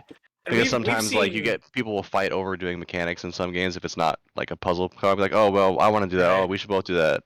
Or like like maybe it's nice to let someone take the control. Maybe there's an argument for that being a better design decision. Yeah, and you couldn't. It would be tough as much as because like I know my kids are gonna like do the back and forth about who wants to be Kirby, but I also know that designing the game so like there's always two cars on screen so they can both be the car would probably be a nightmare. Like There's design concessions to be wise, made, yeah. yeah, absolutely. But I was gonna say I think like we've seen worse too though. Like I mean, Sure. do you remember playing the first Mario Galaxy where like the second player was You like a wiggled down the laser screen. pointer? You Yeah, picked they up, were you like a picked up laser the pointer. currency. Oh, Yeah, wow. like you never saw Yeah, it's that? Like pretty the bad. second player was literally just a laser pointer dot on the screen. They could aim and they could click on the stars on the ground and it would gather them for you. Oof. And that was it. That was the second player experience. in That's the what you original gave Mario your Galaxy. 4-year-old child who you didn't trust 100%. to play a game. Like that was really what I felt like the extent of that was. Like you could maybe give it to your dog. He could probably accomplish the Yeah. same. He could probably collect all the money for you if you motivated him enough. One step above Right. giving them a turned off controller. Yeah. Yeah, it was literally basically. the step above the not plugged in controller too. Like, oh yeah. All right. What else do we have on deck here? GDC was a thing, and our GDC was a our GDC expert Daisuke is going to walk us through that one. And if you're Oh, looking at the boy. notes, I do apologize for the random sixes that pop up, but that's my hotkey that's programmed to my Steam Deck. So if you are looking at the Steam or the show notes while we're doing this, the random sixes are from that. So, Or you Yeah. slide into that die. I am gonna have to hop out. I'm Yeah. going to watch you talk about it because this is something that was very interesting. mhm, But Yeah. I'm gonna slide out and make food and stuff. But it was nice chatting with you guys. of course. Yeah, absolutely. Thanks for coming by. I'm ready for your takes on this because I've seen a lot of really good things at GDC, and like the Kirby thing was not the only yikes thing I saw. So, Yeah. I don't know. There's definitely feel like it was a mixed bag, but I think this is a pretty interesting thing. Yeah, definitely keep watching and feel free to come back anytime, but only on Sundays. If you come back Only on if Sundays. you come any other day, we'll kill you. Yep. Okay. Also, you guys should play Borderlands with me. It's good, I promise. Nice. I'll put it on the Whoa. That's not. That's a word we don't speak around here. Oh man, it comes up more often than you think. Enjoy the rest of the stream, guys. All right, thanks, man. oh boy. You know, we got him on to talk about games as a service, and we haven't even gotten that far. We get there yet? Yeah, that's fine. I mean, he can always put in chat if he wants to put in chat, and Yeah. he knows. I mean, we have discussions about that outside of our podcast. So obviously, we either already have or will at some point have that conversation anyway. 100%. So let's talk about GDC. Oh man, GDC. Oh boy. So, full disclosure, I did not attend GDC, obviously, because it costs money, and I should have gotten a there's press pass. it costs money, and there's a pandemic, which are both good reasons to not go to an in-person convention. I feel like, But we'll touch on that when we get there. So last year for GDC, I did have access. I had the base access to it when I was still at the studio that I was at previously, and it's actually pretty cool. They do this thing where like they have it called the Vault, which is like all the talks and stuff get recorded and then put in there. And usually they open up those over time. So like if you check out like on the YouTube page, like I think over time they do start to release some of the content. And it's unfortunate because GDC's bread and butter is those talks, those meet and greets, the networking. So outside of that, all you really get is like the feedback from the community. But I mean, GDC is for the community in the first place. So like a lot of the stuff that comes from GDC being community stuff is fine. Mhm. There was some cool things that came out of there. Like we saw around the week of GDC, the Kirby stuff. The mechanics in Kirby designed to help the game run better for you or be smoother for you. We did see, I believe, a developer or a person from the Destiny 2 team was talking about business management and financials, and he was showing stuff like their roadmap and everything. Mhm. We saw some Which is where pictures sneak online of that. Yeah, they've got the roadmap where it goes like Beyond Light, and then I think Lightfall, and then the final shape, and then there's like 2 more redacteds that are like they look like expansions, and then there's also the seasons. And he was mostly just talking about how development cycles work and how to run them and everything like that. And he was also talking about financials. He mentioned how like I believe he said February 2018, Destiny 2 was kind of in a free fall, and they were very panicky about it because I think that was year one. Year one. Yeah, and they were not A lot of things were out of play. Like they were missing a lot of features from D1. Remember, D1 had a lot of quality of life changes that didn't carry over for no reason. They hit the reset And button on the quality of life stuff, and then everyone's like, "What the fuck?" And they worked a lot of it back in. Still don't have sparrow horns. Oh my god. So there was a lot of like they said like at the time of that they were like in free fall, and it's tough for a company to keep developing a product when you're watching your engagement tank like that. Not that they had bad numbers, but like they literally watched their numbers from D1 all the way and then go like this for D2 because changing platforms, changing game, yada yada yada. A lot of people were like, I don't want to lose my Guardian, I don't want to lose all my gear, I don't want to lose all this and that. And then the people that did come over found a lot of quality of life stuff was missing, and some of them went back to D1 there instead. Are still like D1 purists out there that that refuse to play Destiny 2. Yeah. So he had a pretty cool talk about that. The real takeaways from it was, and we talked about this off stream right before we started a little bit, but like mostly what you're going to hear from GDC coverage on social media is like the things that went wrong, the negatives. Sure. Because when a talk goes like a talk is supposed to go, great. Most people are like, that's cool, I like it, whatever. But the ones that tend to go viral or take off are like the negative things that happened. And unfortunately, GDC had a few pretty bad hiccups this year. There was a developer who gave a talk about, not a developer, but a guy at a company. I think he runs a business. I think it was the onboarding and the hiring and everything. And he was talking about his interview process and how he likes to pressure people in interviews by giving them like oppositional responses no matter what they say, just to see how they respond to opposition or whatever. Which obviously that's not inherently bad.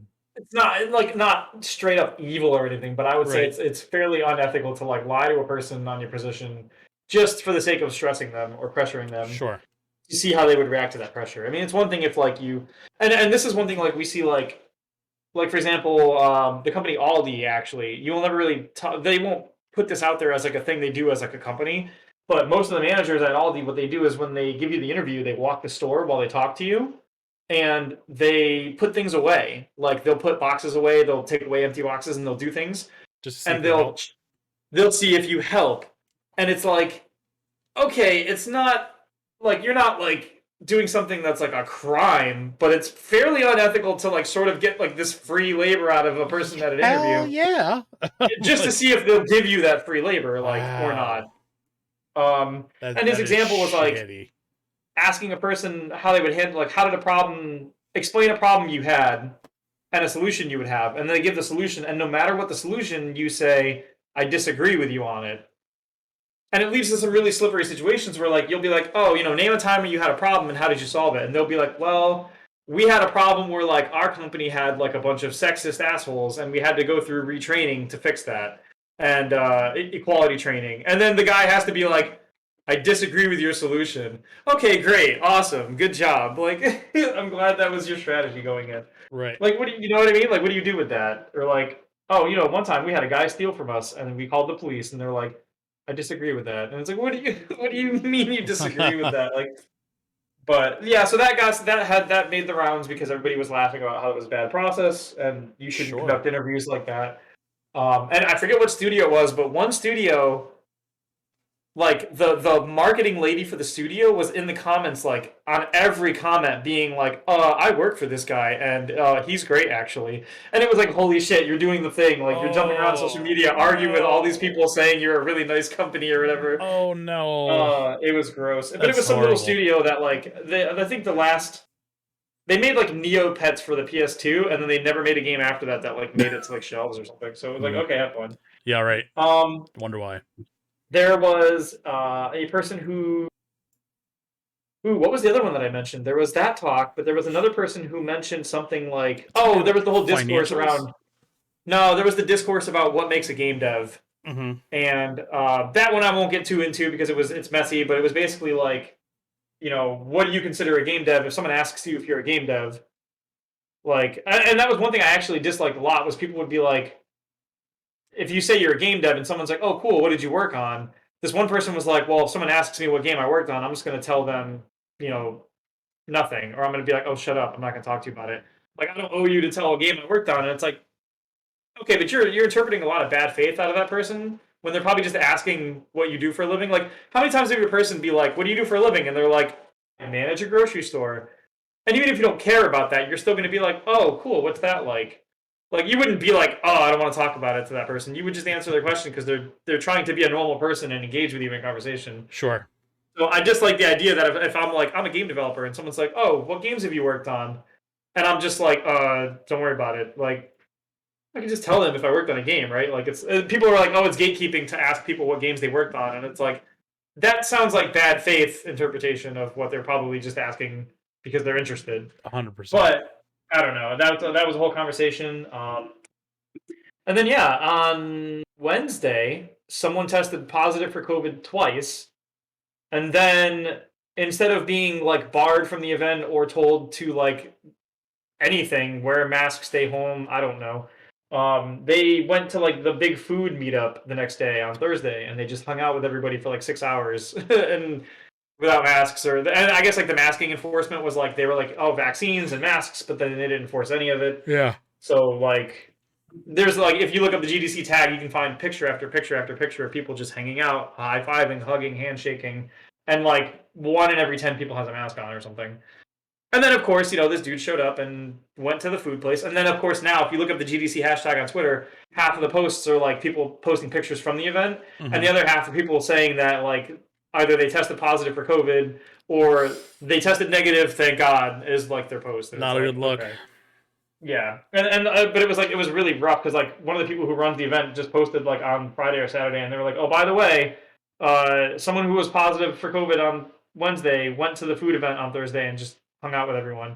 Mhm. So you should get tested before you get on your international flights and go back to where you came from. And it was like, Jesus Christ, it's literally a super spreader event, Right. like confirmed. And now people are getting on airplanes to go back all over Europe and South America and South Africa and anywhere. Gotta love America, North America, whatever, all these places, because GDC draws people from everywhere. Sure. Like, This is gonna be another catalyst for another spread. That's just. oh, brilliant. it was insane. It was insane. Jesus And it was Christ. like, they were like, hey, sorry. Ugh. And it was like, oh, okay, cool. Great. So I'm not losing any sleep over having not been able to attend GDC this year. Sure. But they- no, Offer like a YouTube site, like a private like link to like a simulcast of it, or I think that kind of access was regarded only to the first tier, which is like $300. So the price for the event is anywhere from like $300 to like $2,200. I think of the different like pay rates to get into the event. I think 300-ish was like just the digital only access. okay. And I think when you have at least that level of access, you have access to the vault, which has all the content stored. That's But I cool. don't think you can really watch it outside of that Mhm. until they start releasing that stuff publicly. Usually, like around, I think usually every year when GDC is coming around, they start showing talks from last year's GDC as sort of like a marketing shtick. Right. Kind of like how like next Saturday or this coming weekend, I think is the big wrestling thing, WrestleMania. And if you're on YouTube and you watch any of that content ever, this coming week before that happens, they'll start putting out like last year's WrestleMania matches as like YouTube videos. They'll be Sure. this big match from last year, this big match from last year. Just dry And- type and stuff. Every time there's a pay-per-view like Hell in a Cell or the Royal Rumble or Survivor Series, they will post the matches from prior years of that same type of match. Like Sure. when Survivor Series is coming, the week before, the 2 weeks before, every YouTube video they post will be like a Survivor Series match that happened like a year ago, 2 years ago, 3 years ago. Because it makes people be like, oh, I'll watch that, and then you'll watch it and be like, oh, I kind of want to watch this year's one now or whatever.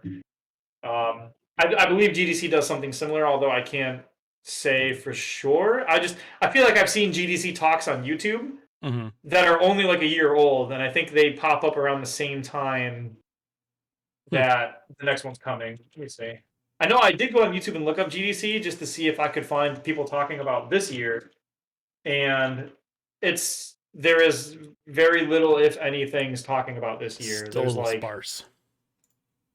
like you've got like people streaming things where like the best stuff from GDC, and it's just random dudes with 1K 2K views just talking about this is a thing. Oh, Microsoft had a talk with what's his name, Phil Spencer.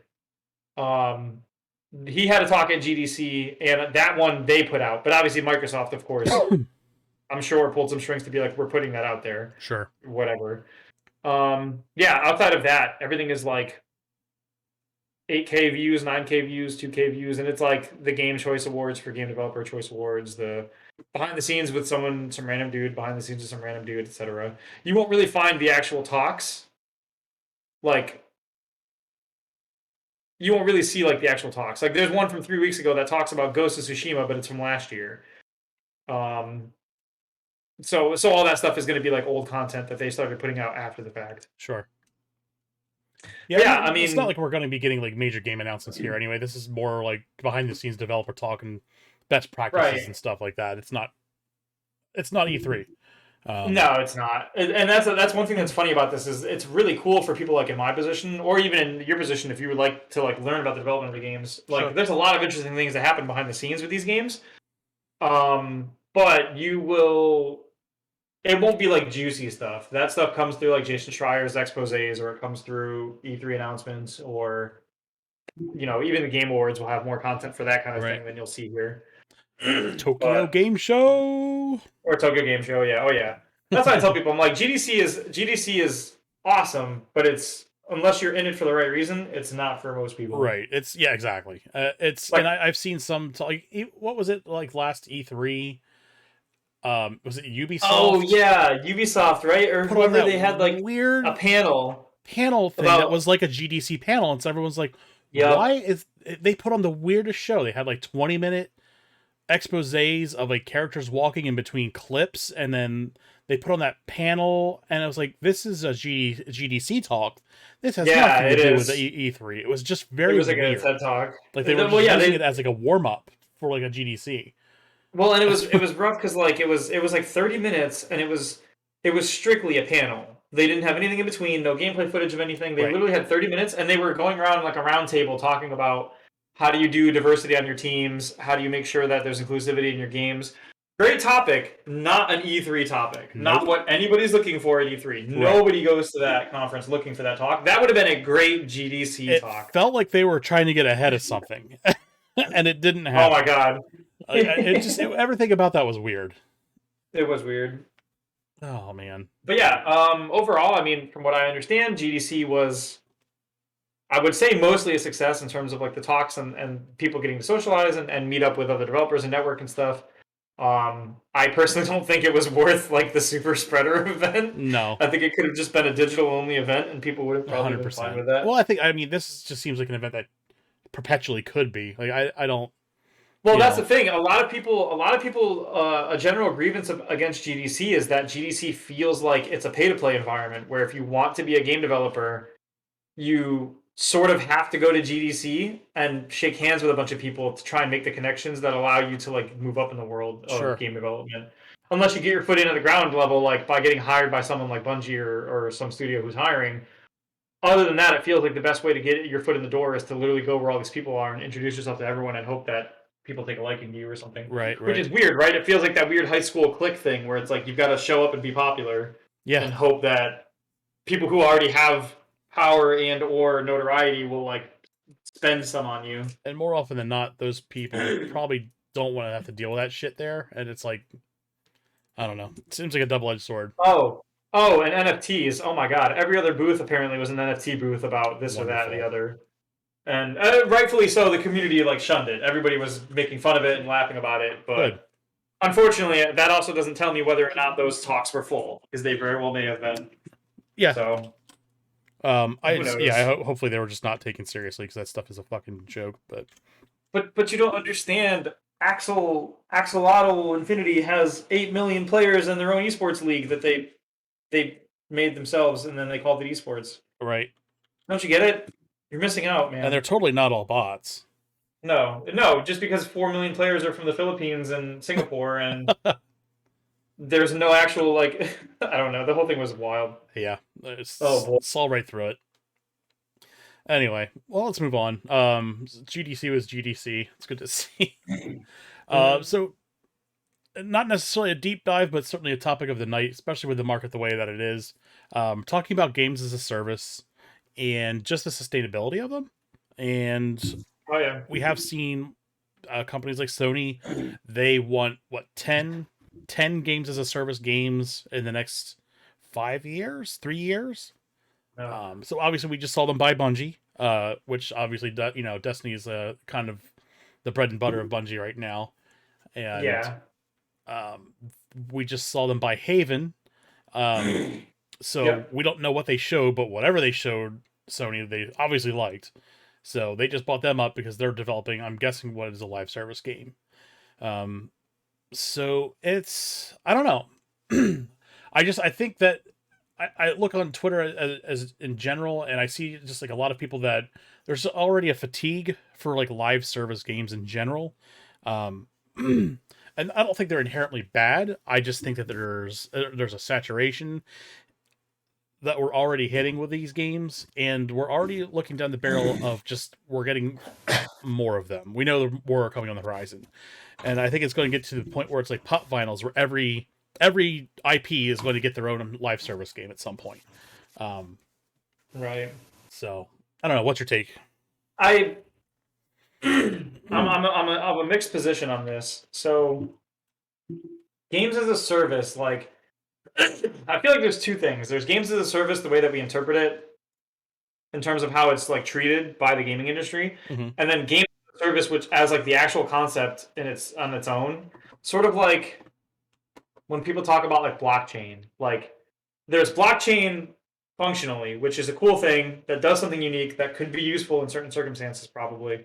And then there's like blockchain, which is like what everyone talks about. My game's blockchain, your game's blockchain. I made a new blockchain NFT. I made a blockchain crypto, and it's all garbage, like more or less. So I think like it's one of those like games as a service can be awesome if done correctly. Like Sure. we have games like Final Fantasy 14.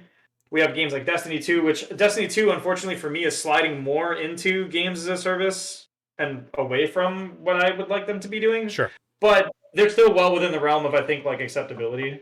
Like, I don't think anyone's saying that like their $10 seasons are worse than like a bajillion $1 skins or a gacha game or anything. Definitely not comparable. But I feel like because like games as a service on its face sounds awesome, because there's plenty of games where like I'd love to play that game for 5-6 years and continue to get content. I mean, look at stuff like Smash Brothers. I would consider Smash Brothers a games as a service game because they put 2 years of characters into that game over time. I mean, by at this point, it has to be. Right. It's gotten just so big that the thing was like with a game as a service that it as a good in a perspective like where it's good is that it's a solution to a game that has gotten too big to justify a sequel. Where right, like, absolutely, like with like Mario Kart 8 oh, Deluxe, or like you said, Smash, where there's just like so many goddamn characters at this point, and we've already invested so much money in these characters. It's not justifiable to release that game again as a sequel and do that whole cycle all over again. Yeah, and you see that people talk about like, you know, whether or not you agree with like what Bungie's doing with Destiny, it's probably in most cases better for them to keep doing what they're doing than it would be to like, okay, well, we're making a Destiny 3 and then we're making a Destiny 4. Sure. Because now you've got to like restart your characters and redo your stuff, and your progress gets wiped or your achievements get wiped. And at least this way you have like one of my favorite things about Final Fantasy 14 is I can look back over the 10 years that the game's been out and be like, I've done these things, I've had these things, they exist, yada yada yada, and they'll keep going forward. Sure. You know, they want that game to go another 10 years with a bunch more expansions and stuff, that's fine.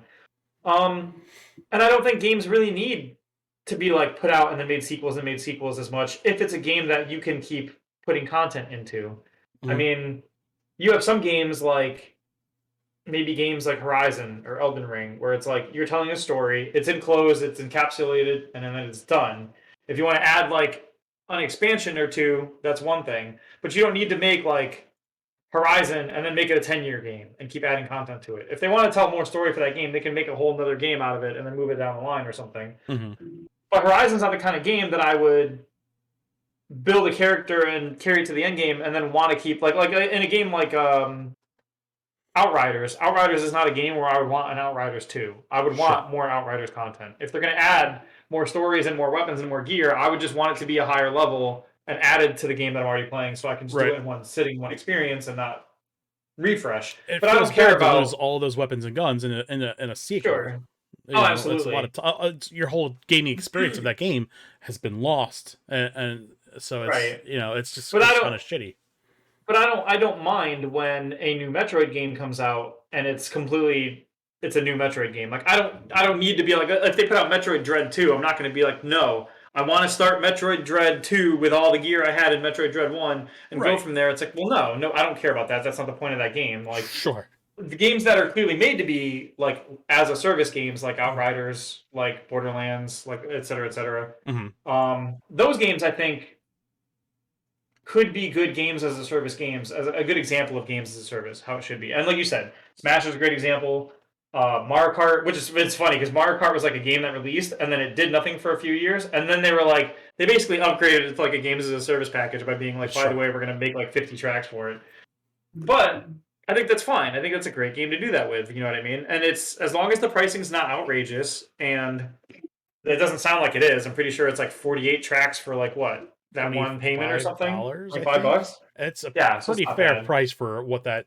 When you consider what they charge for Call of Duty maps, one map is like $10. It's a steal. For sure. So like that's a situation where like that's where I think games as a service does great because it lets us take a product we really enjoy and continue running with it for a long time. And I think that's great. I mean, you see that with like I look at like the Marvel movies. Half the reason people like the Marvel movies is because they have one overrunning thing that carries through movie to movie, and then you get these periodic Avengers style movies where like everybody comes together and does a big thing. People like that kind of stuff. It feels cool to know that you've got a lot of time invested in something. Like look at people with Magic collections. Like half the time people enjoy them not because every new set that comes out makes them forget about the old sets. It's the collection of the entire thing they enjoy. So, and it breaks my heart because if I think of like the technicality of games as a service is awesome, and the implication of how it's been used and what it functionally is in the modern day is awful. Sure. Like you get these gacha games, you get these games that charge all these seasons, like we talked about, you know, Halo Infinite's battle passes and all the problems that are associated with it, and people putting all this money, or look at a game like New World is on. I see on the banner. New World's another game where like people dump money into it and then it like burned. Right. Like, and half the time these developers, it feels like they're in it to get paid and get out. You know what I mean? And that sucks. Sure. Absolutely. It was and it sucks too because we've got studios that are following along with this.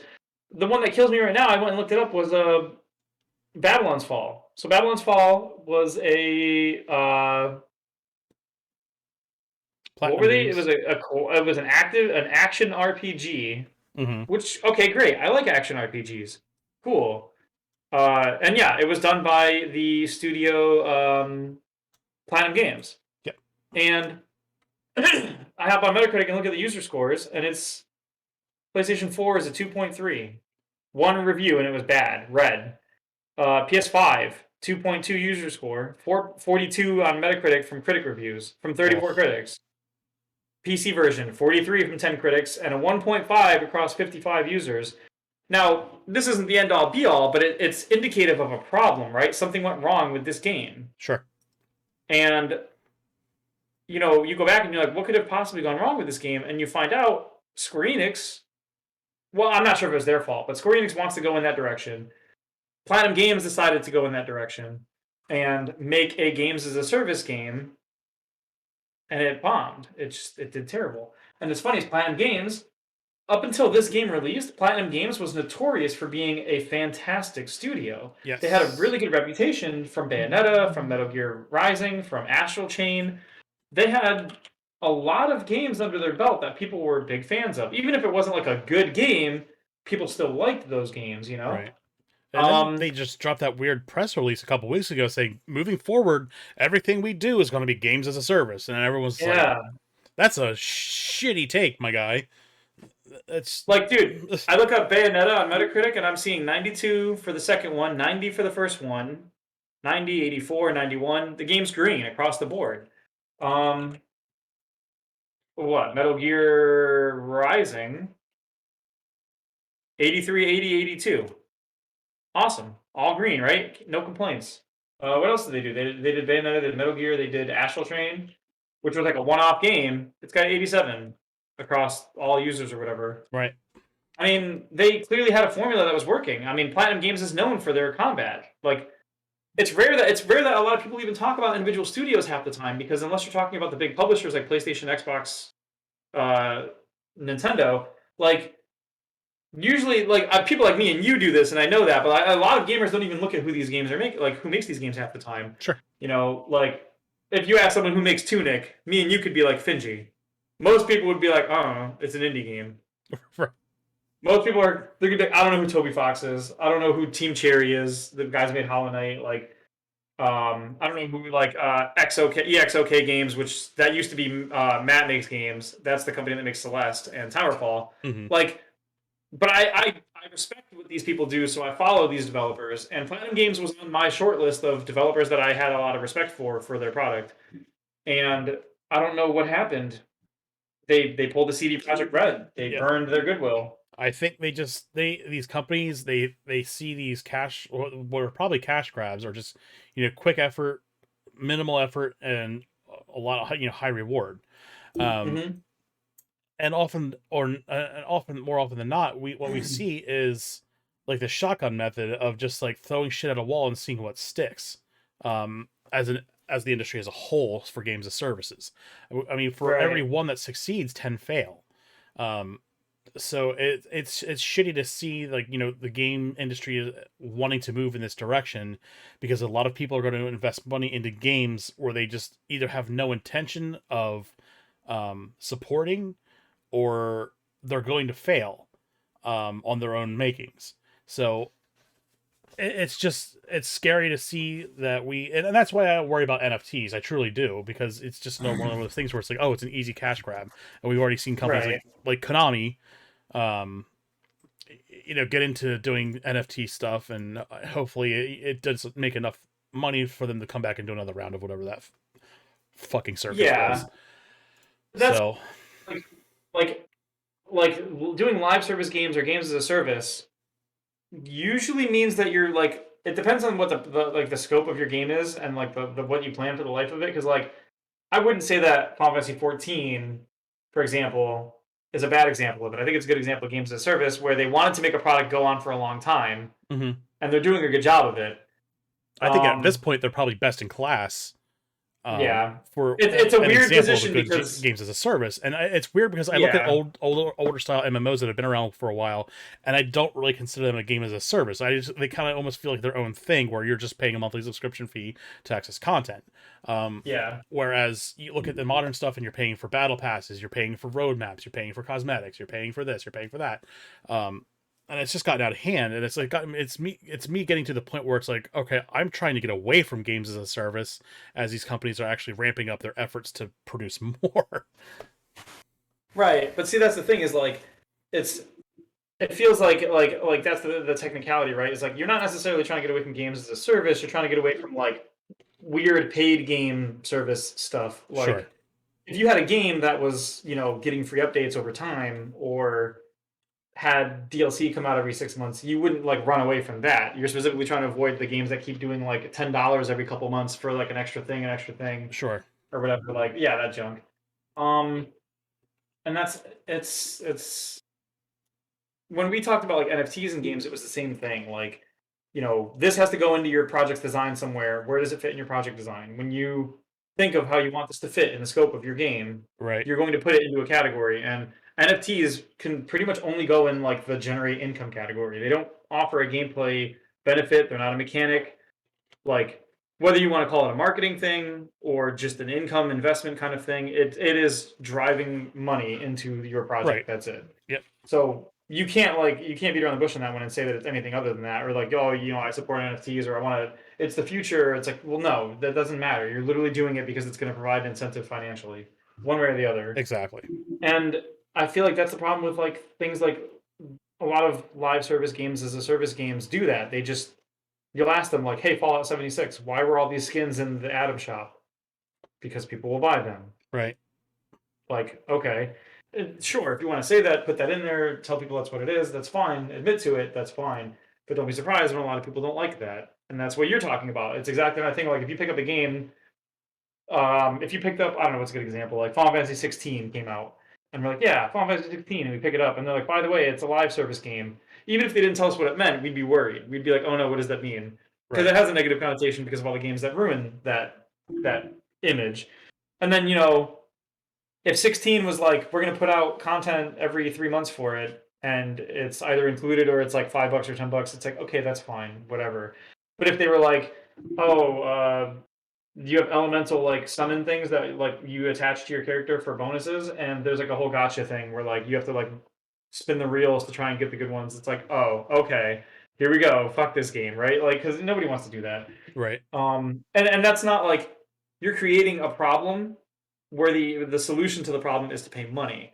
You're literally creating a problem in your game that can't be solved through gameplay. It can't be solved through time. It can't be solved through ingenuity on the player's part. It has to be solved with a 16-digit code and the 3 wacky numbers in the back. Like, that's not good game design. You know what I mean? Like, right. it's one thing if it doesn't affect gameplay. Like Dark mentioned, like League of Legends has free-to-play game and the skins cost money. Great. Make a bajillion skins for all I care. And if people want to put money into those skins to support your game, that's awesome. You know, more power to you guys.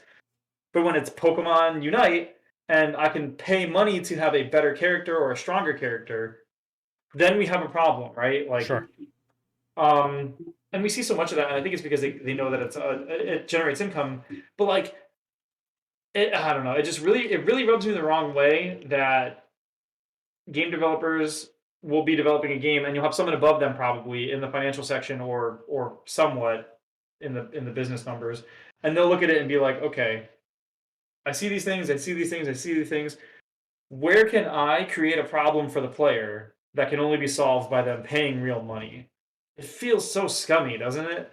Like, 100%. because they make the decision to make that problem for you. They make it on purpose be too hard, or they gatekeep you at a location, or they gatekeep you from an area, and then they charge you more money for that, knowing that it's already in the game. I mean, remember what happened with Marvel vs. Capcom 2? Nope, 3. Marvel vs. Capcom 3 had Jill Valentine and Shuma Gorath as unlockable characters that were $5 a piece. They were already on the disc, and they were already done.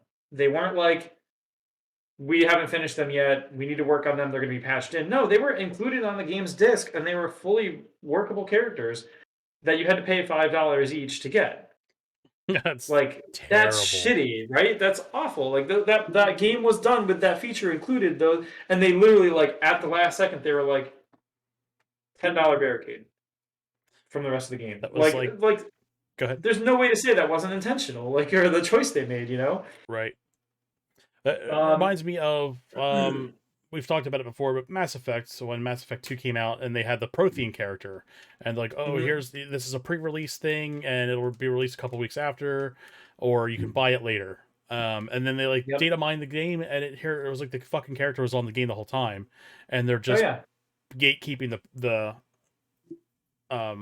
price, or like putting a toll between you and the game you've already purchased and the data that's already on the disc, and that's fucking horrible. Well, that's like, yeah, like I have no problem with a game coming out and then the developers keep making stuff for that game, and then that stuff costs money. Sure, I'm fine with that. I going into that business, I know you have to make your money. Like, I get that. You can't do it for free. Absolutely. But there's a difference between like ethically being like, I would like the money for this game, or I would like extra money for the extra content that I make after the fact. That's fine. But if I make a game right now with 10 levels, and then right before it ships, I'm like, okay, the game has 8 levels now. The 9th level is a pre-order bonus from GameStop, and the 10th level is $10. Like, that stuff was already done. It could have been included. If I really wanted to get paid $10 for an extra level, I could develop an extra level and then get paid for that level, like, or whatever. But even then, like, is that a level I wanted to create? Is that really part of my game's vision? Because if it is part of my game's core vision, it probably should just be in my game already, right? Like, exactly the game I want to provide, the experience I want people to have. And if not, if I get ideas after the fact for a cool thing, and I say, hey, you know what, guys, I'm going to make one more level because I had a really cool idea for a cool level, and it's going to be $10. Sure, at that point, people can either not buy it, like Dark said. If you don't want to buy it, you don't have to. It's not part of the core game anymore, and it's skippable or whatever. But like, look at, we've got developers like EXOK Games for Celeste. They made a free DLC for Celeste, and it had a whole section, like one giant level that was huge, and they just gave it to people for free because they thought we would like it. Sure. You had like both the first 2 chapters of Deltarune have both been free because Toby Fox was like, I feel bad charging for it yet. Which is wild because they're both really good and they could easily have been $10-$20. Yeah. But he's like, oh, I'll charge when it's a full package or whatever. Like crazy, but sure. And I don't know. It always feels like it circles back to that passion project thing of like, if I sat down and was making a game and making a business decision about that game, I would feel like a scumbag if I started making decisions to make money at the expense of my project, like cutting things out, making things cost more to be, even though they were already done or included, or scummy business models where I like charge extra on little things, or like Fallout 76 is like, oh, here's the game, and then oh, by the way, for real money you can buy like instant repair kits for your weapons or fridges so your food doesn't go bad as fast. It's like you're making players, you're creating a problem for the player, and the only solution is real money. Right. Like that's shitty as hell. Like that to me is ethically unsalvageable. 100%. I just caught an article. It was Platinum Games. I didn't know Platinum Games has a new CEO, which is Yes. why this push is happening. In 2020, Platinum Games took an investment from Tencent and then opened up a studio focused on live ops. I didn't know that. Yeah, so like the big thing is too with this guy, it's like he's like, I'm open to selling the company. So it's like he's just coming in and he wants to cash out immediately and just like walk away. And it's so shitty, dude. Like the whole soul of this company is just going to dissolve immediately because of this dude. And that's what kills me about this stuff is like we have like it's Lionsgate all over again. It's the team making a product that's good. The team's good. They like what they like. They have their passions. They have their project ideals.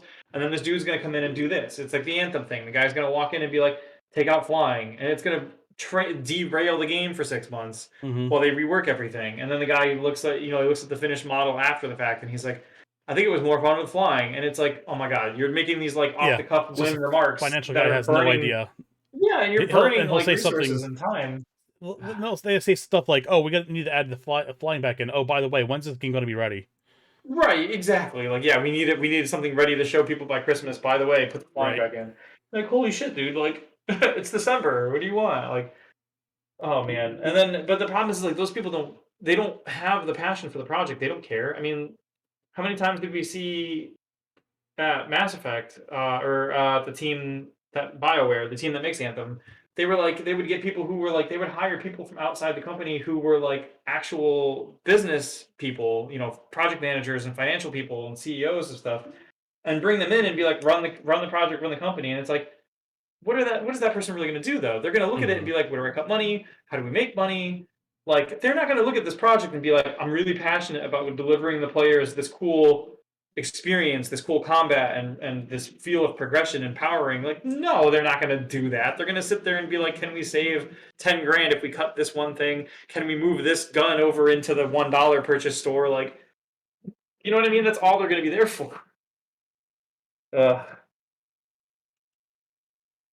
it's garbage. It's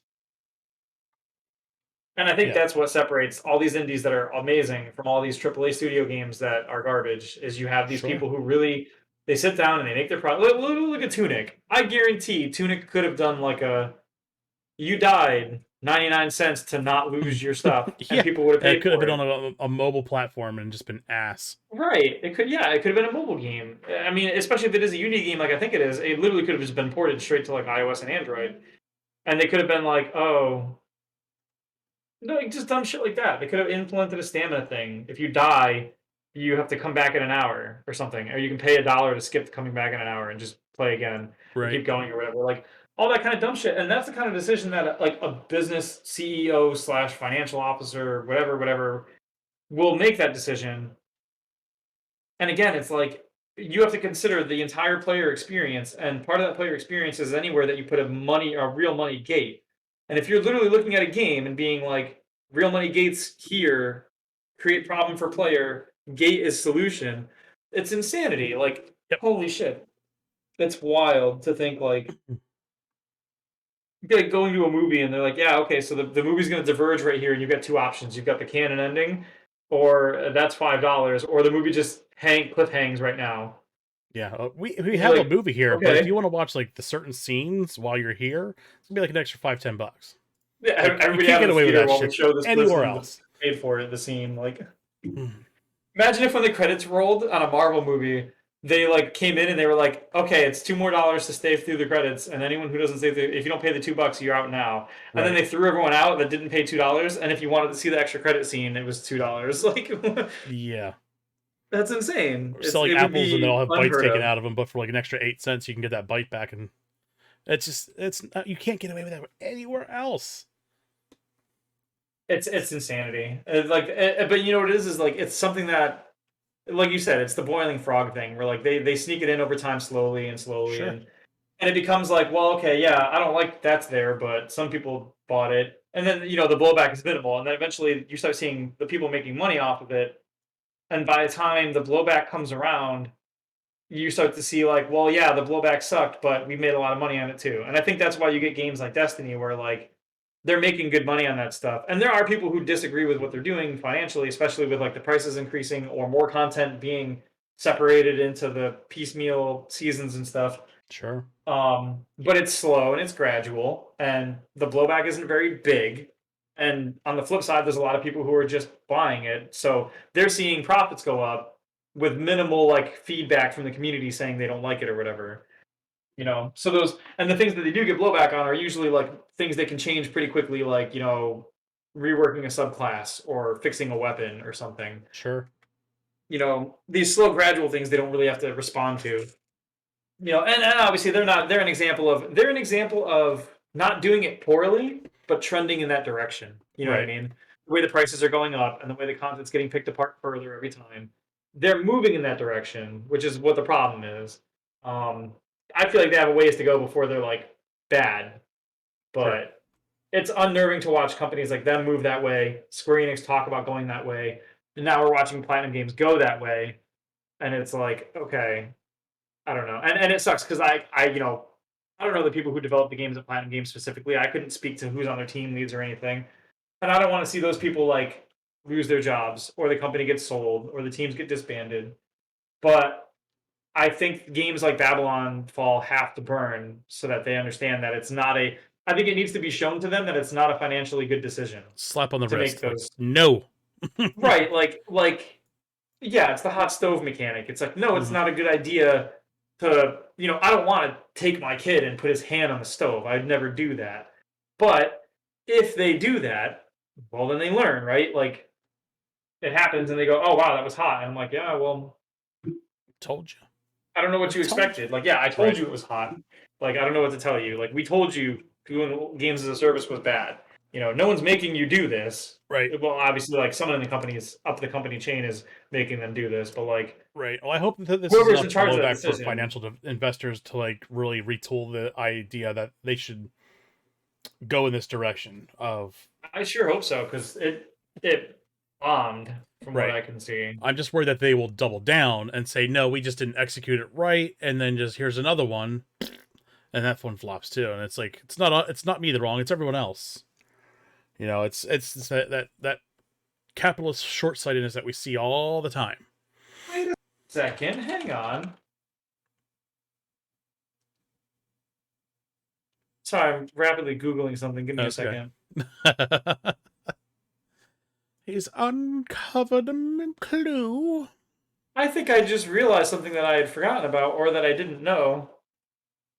Oh, I hopped on Metacritic and Kirby and Forgotten Lands got an 84. Good for them.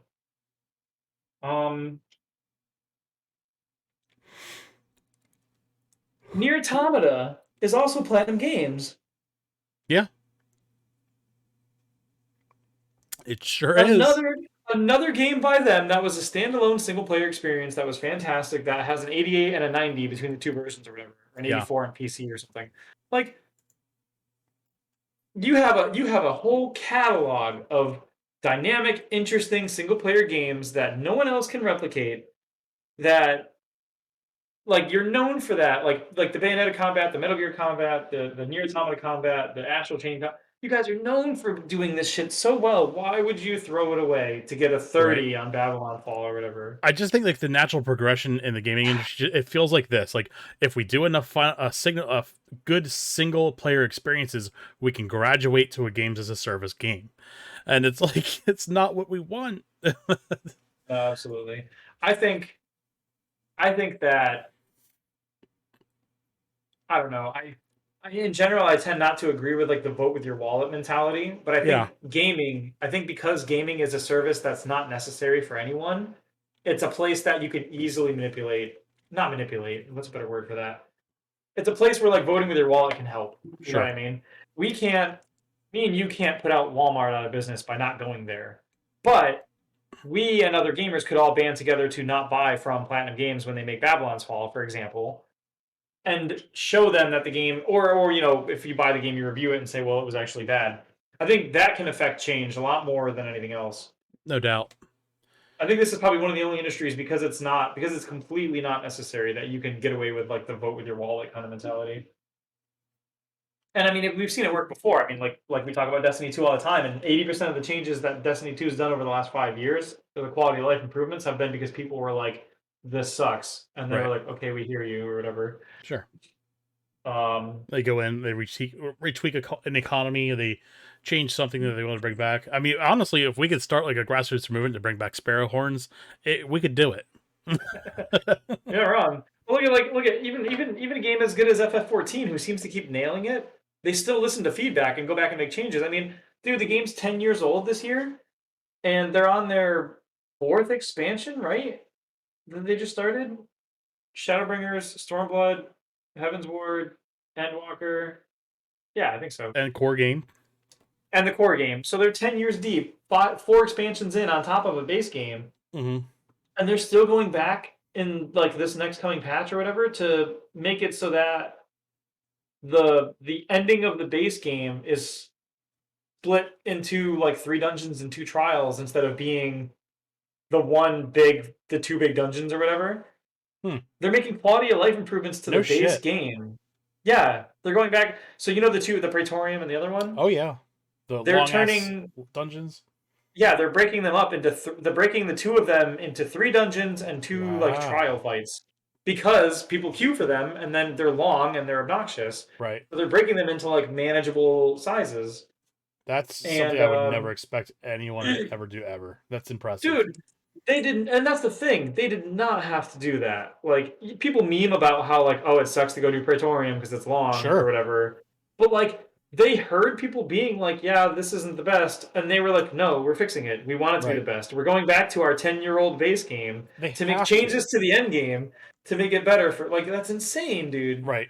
They have to for onboarding. Like it's gotten to the point where it's Yeah. like new players can't play it because old players don't want to play it because it's so Dude. fucking long and just disastrous. You know what else they're doing? You can go back when they do the patch for it. You're going to be able to go back and you can run every dungeon in a Realm Reborn with a trust system. You can queue with 3 Wow. NPCs and play it without having to queue for your friends. That's Or incredible. waiting for people. But like, dude, even now we have people like our buddy Emils in our Discord who like he won't play it right now because the only time he can really play is when we play with him because he has to go to a dungeon and queue Mhm. as a DS and wait 20 minutes for like a crew who's running roulette to get it with him or something. You know, running leveling roulette or some shit. And now he won't have to. He can literally just trust queue the entire way up to the end, and then the end he'll have 2 trials and 3 dungeons instead of having the 2 big long garbage ones. Like Yep.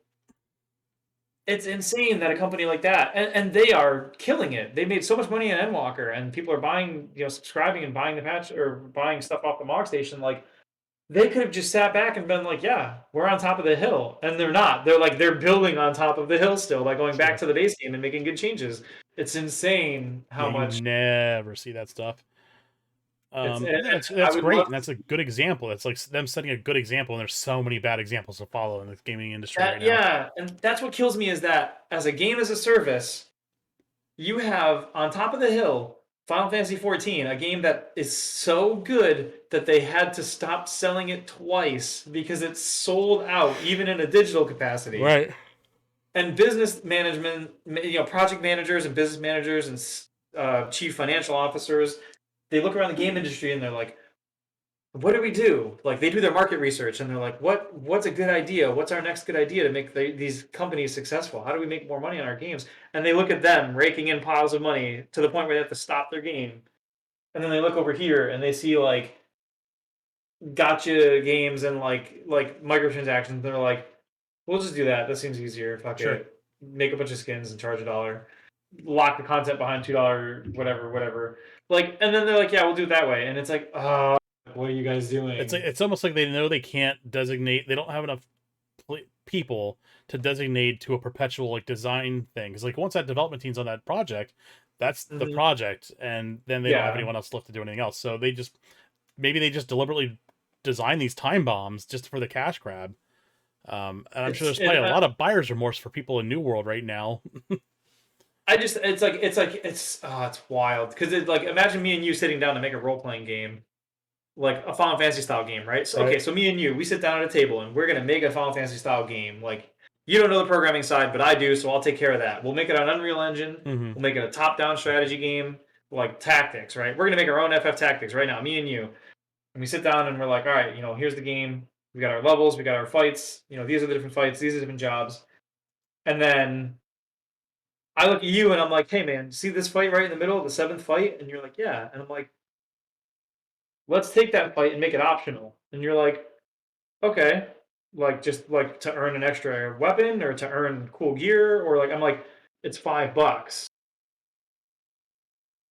Wouldn't you tell me like I'm out of my fucking mind to be like, why? Like right. Or like I'm like, oh, here's what we're gonna do. Right, here's the end of the game, and then we're gonna make 3 endings, right? And they're each gonna cost like $10. And you're like, why don't we just put the endings in the game?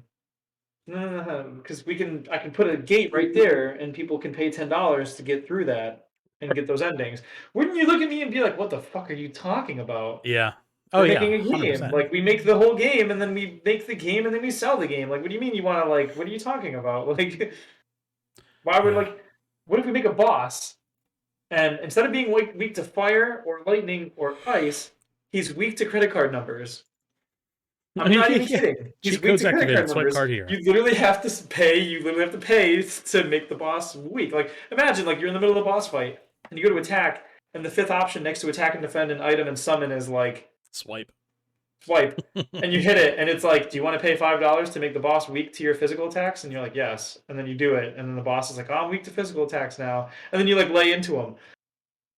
It sounds really stupid, but it's an extrapolation of what's already happening. And in 10 years, I guarantee you'll see a game where like in the middle of the game you'll get killed, and the game will be like, do you want to pay $5 for one more champion to keep fighting? And you're like, yeah. Like, of course, it's insane. Oh man. I mean, not only that, but I mean, like we talk about like sustainability, and what I mean by like sustainability is like how many of these games as a services can we play all at once? Right. And I was pushing. I mean, when I was playing Destiny 2, Final Fantasy 14, and like Magic Arena at the same time, and I'm like, this is for me unsustainable, untenable. So yeah. Magic the Gathering had to go. As much as I love playing Magic, I couldn't afford the time. Dude, I'm in the same boat. I haven't signed in that game. That game is free to play, and I still haven't signed in for a while because I don't have like the time commitment to that. But part of the problem too is like, I mean, hell, I haven't signed into Final Fantasy 14 in like a month. Same. Like, I think since I did my reset or whatever, which actually sucked because I did sign in just to get it installed and downloaded again, and then when I signed in, all my bars are like reset because it's a new device. Save your UI thing. Oh, yeah. Sucks. So I was like, all right. I mean, it's not the end of the world. I don't understand why that's not cloud saved. Yeah, I agree. Well, I think there is a way to do it, but I had to choose to do it. It's not automatic, which that's not necessarily just on me. That could have been something they fixed, especially after all this time. That could be something they have running, and maybe it'll be in the works. I mean, who knows? Usually these kinds of things do end up getting fixed by them, which is nice. But no, so like I did go back in. I haven't played that game in a month, but you know what's cool about 14? That's another thing that Games as a Service does that 14 doesn't do is you don't have like the fear of missing out, the FOMO. Like you can pick up Final Fantasy 14, you could not play until June. And when you came back in June and you paid your sub again, you would have multiple new raids to run, a bunch of new story quests to do. It wouldn't be like, well, you weren't playing in March and April, so you missed that patch, this season, and you don't get to do that season. Right. Right. And you'd have to pay like a double sub to get back that season. That feels like shit. Like that's just dumb. Absolutely. And like shit like that is dumb. And it sucks because then we get companies like there's glimmers of hope sometimes. Halo announced that with Halo Infinite, the Battle Pass system was going to keep all the old Battle Passes, and you could always go back and grab the old Battle Passes and keep running them, or like you could pick which track you were on and then progress that track. That sounds like an awesome system. But too bad everything else about it is garbage. Yeah, exactly. It's like, come on, guys! Like, you took one step forward and then you fell off a cliff. Like, Yeah, what are they you definitely did. doing? But you know what I'm saying? Like, I like that's why I talk about things like Outriders has that really cool system where you get your selection of one of three pieces of gear. Mhm. That's awesome. I think every game should adopt something like that to make it easier to actually get the things that you want. Sure. Um, And that's a game where it's like yeah. you pick your own play style. So if you were like getting drops and it's like, oh, a sniper rifle, I don't fucking use sniper rifles.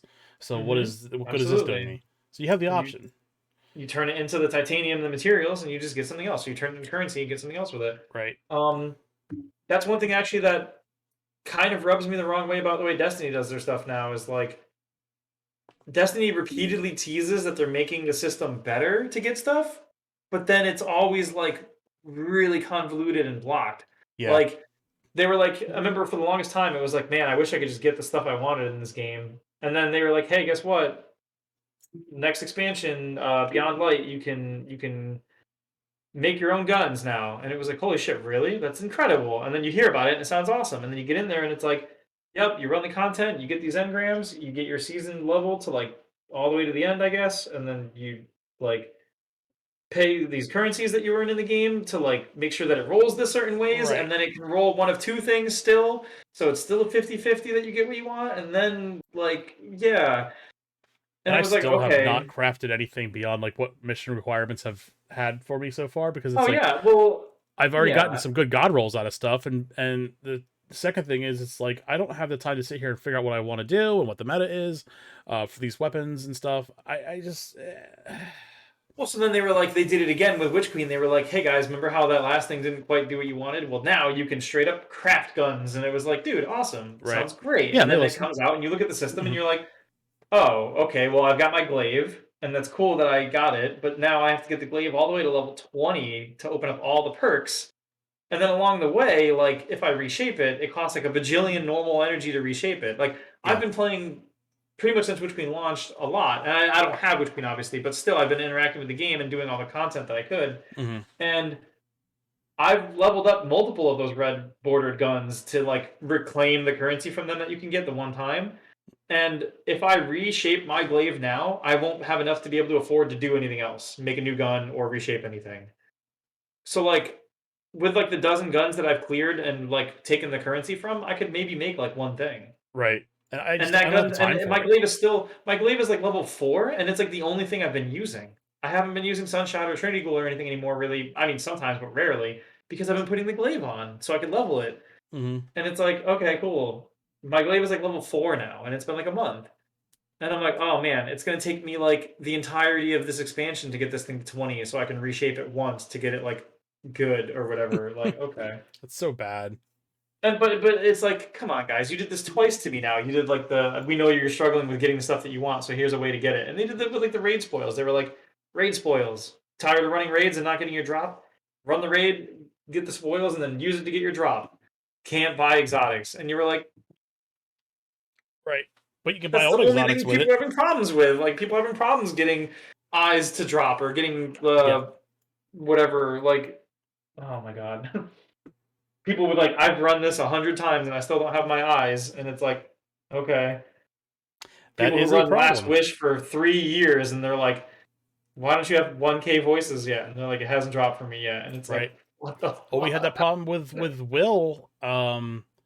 Ran fucking what's the raid shit? Not Vault of Glass, the one before that. Deepstone Crypt, 65 fucking times before his like thing dropped. Before that rocket launcher dropped. Like, you gotta be kidding me. Like you gotta tweak it better than that, Bungie. Like a 1 in 65 Well, it's chance is like, retarded. and the killer is that it's not even 165. It's not like after 65 clears, he's guaranteed it. It's even, it could Right. be however many.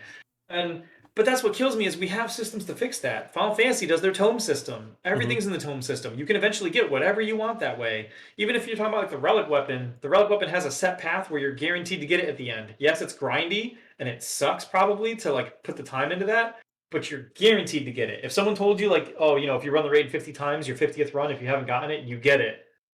Fine, that's something. Yeah, it's still better Do than that. running for an exotic 65 times. Or like the spoil system. You made a system where you can spend currency to buy the drops from the raid. You chose to omit the exotics. Yep. Like, you created that problem artificially. You could have put them in there. They could have cost 10 times the amount of spoils as the other guns or something, but you could have made it so that it was at some point a guaranteed outcome. Sure. Like, oh man, stuff like that. Stuff like that is like, it goes back. That goes to the same problem that you see games as a service do, where it's like you have a solution that's available. Other games have done it better. Other games have done it right, and you just choose not to do it. And I'm not saying this is obviously a little different because they're not doing it to like make people pay for raid runs or keep paying money to keep doing it or anything. But it's the same concept of like dragging that part of the game out longer, artificially inflating it by being like, well, you still haven't gotten your eyes yet. Guess you got to go run it again. Sure. Like, and that sucks. It's one thing if you play the content a lot because it's fun. Like, I'll go back and play FF14 fights all the time because they're enjoyable fights, not because I'm looking for Rathalos' sword or anything anymore. It's just because it's fun to engage with it.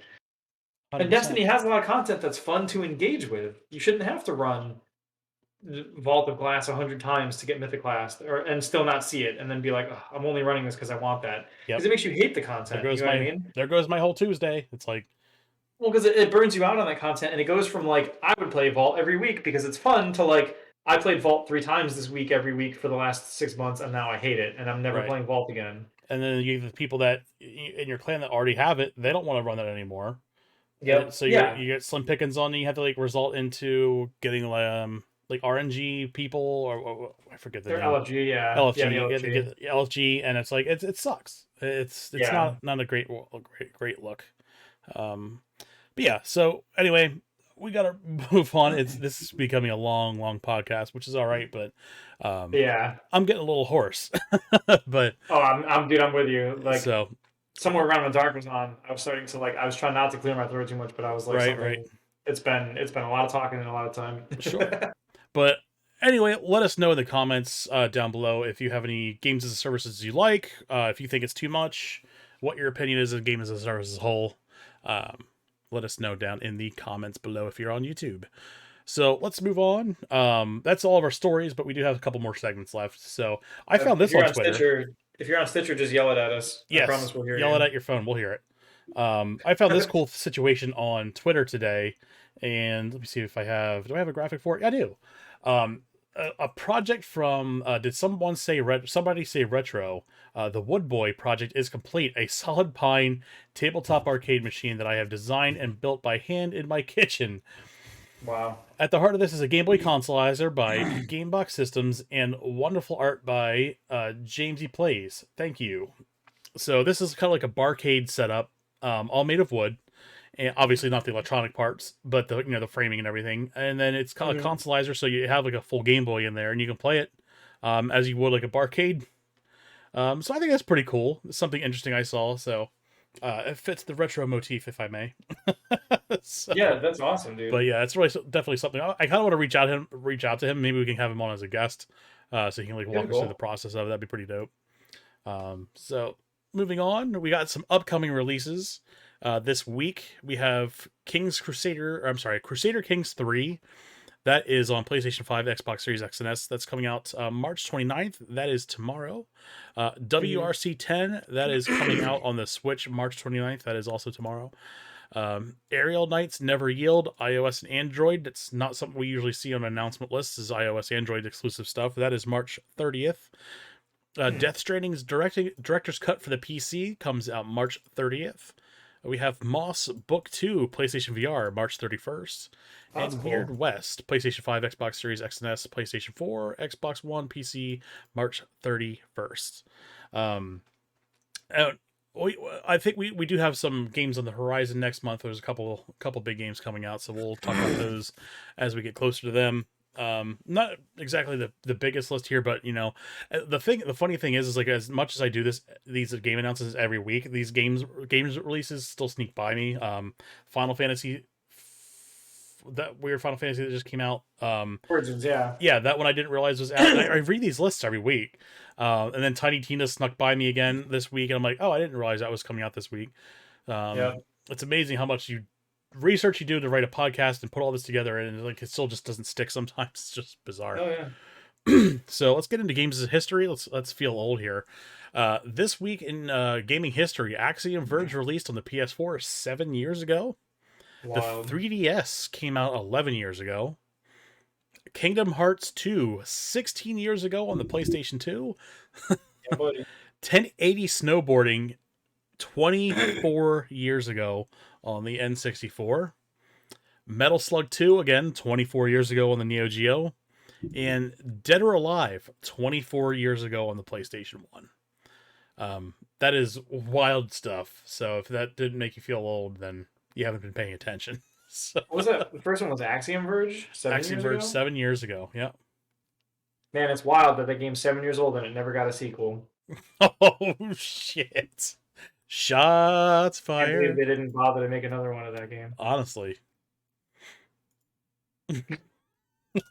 So, boy. that's all we have then, I guess, for tonight. So we'll just wrap up here. Again, our social media, my social media stuff at least, is Game Dude Retro, Twitter and Instagram, and Retro Game Dude on Twitch and TikTok. Make sure you follow that TikTok, as I will be doing content on there as early as tomorrow if I can get everything working. Schedule wise, of course, again, SuperScope podcast every Sunday. Destiny 2 Tuesdays will be this Tuesday, obviously, and then Destiny on Wednesday. Maybe it might be a flex stream. We'll see. And then, of course, on Saturday nights, Jackbox, and we might splash in some Guarded Phone or some Drawing Fun games in there as well. Keep an eye out as well for the long. I think it's called The Long Drive. I really want to try that game out. That looks really good. So maybe we'll get into that this Wednesday. No guarantees. But that's all I have for this week. I do apologize if we did run a little bit longer, but good content. I wish Dark would have stayed around for the actual whole part I wanted him here for, but it is what it is. But I do appreciate everyone for tuning in, and we will see you next week with another SuperScope podcast, episode 26.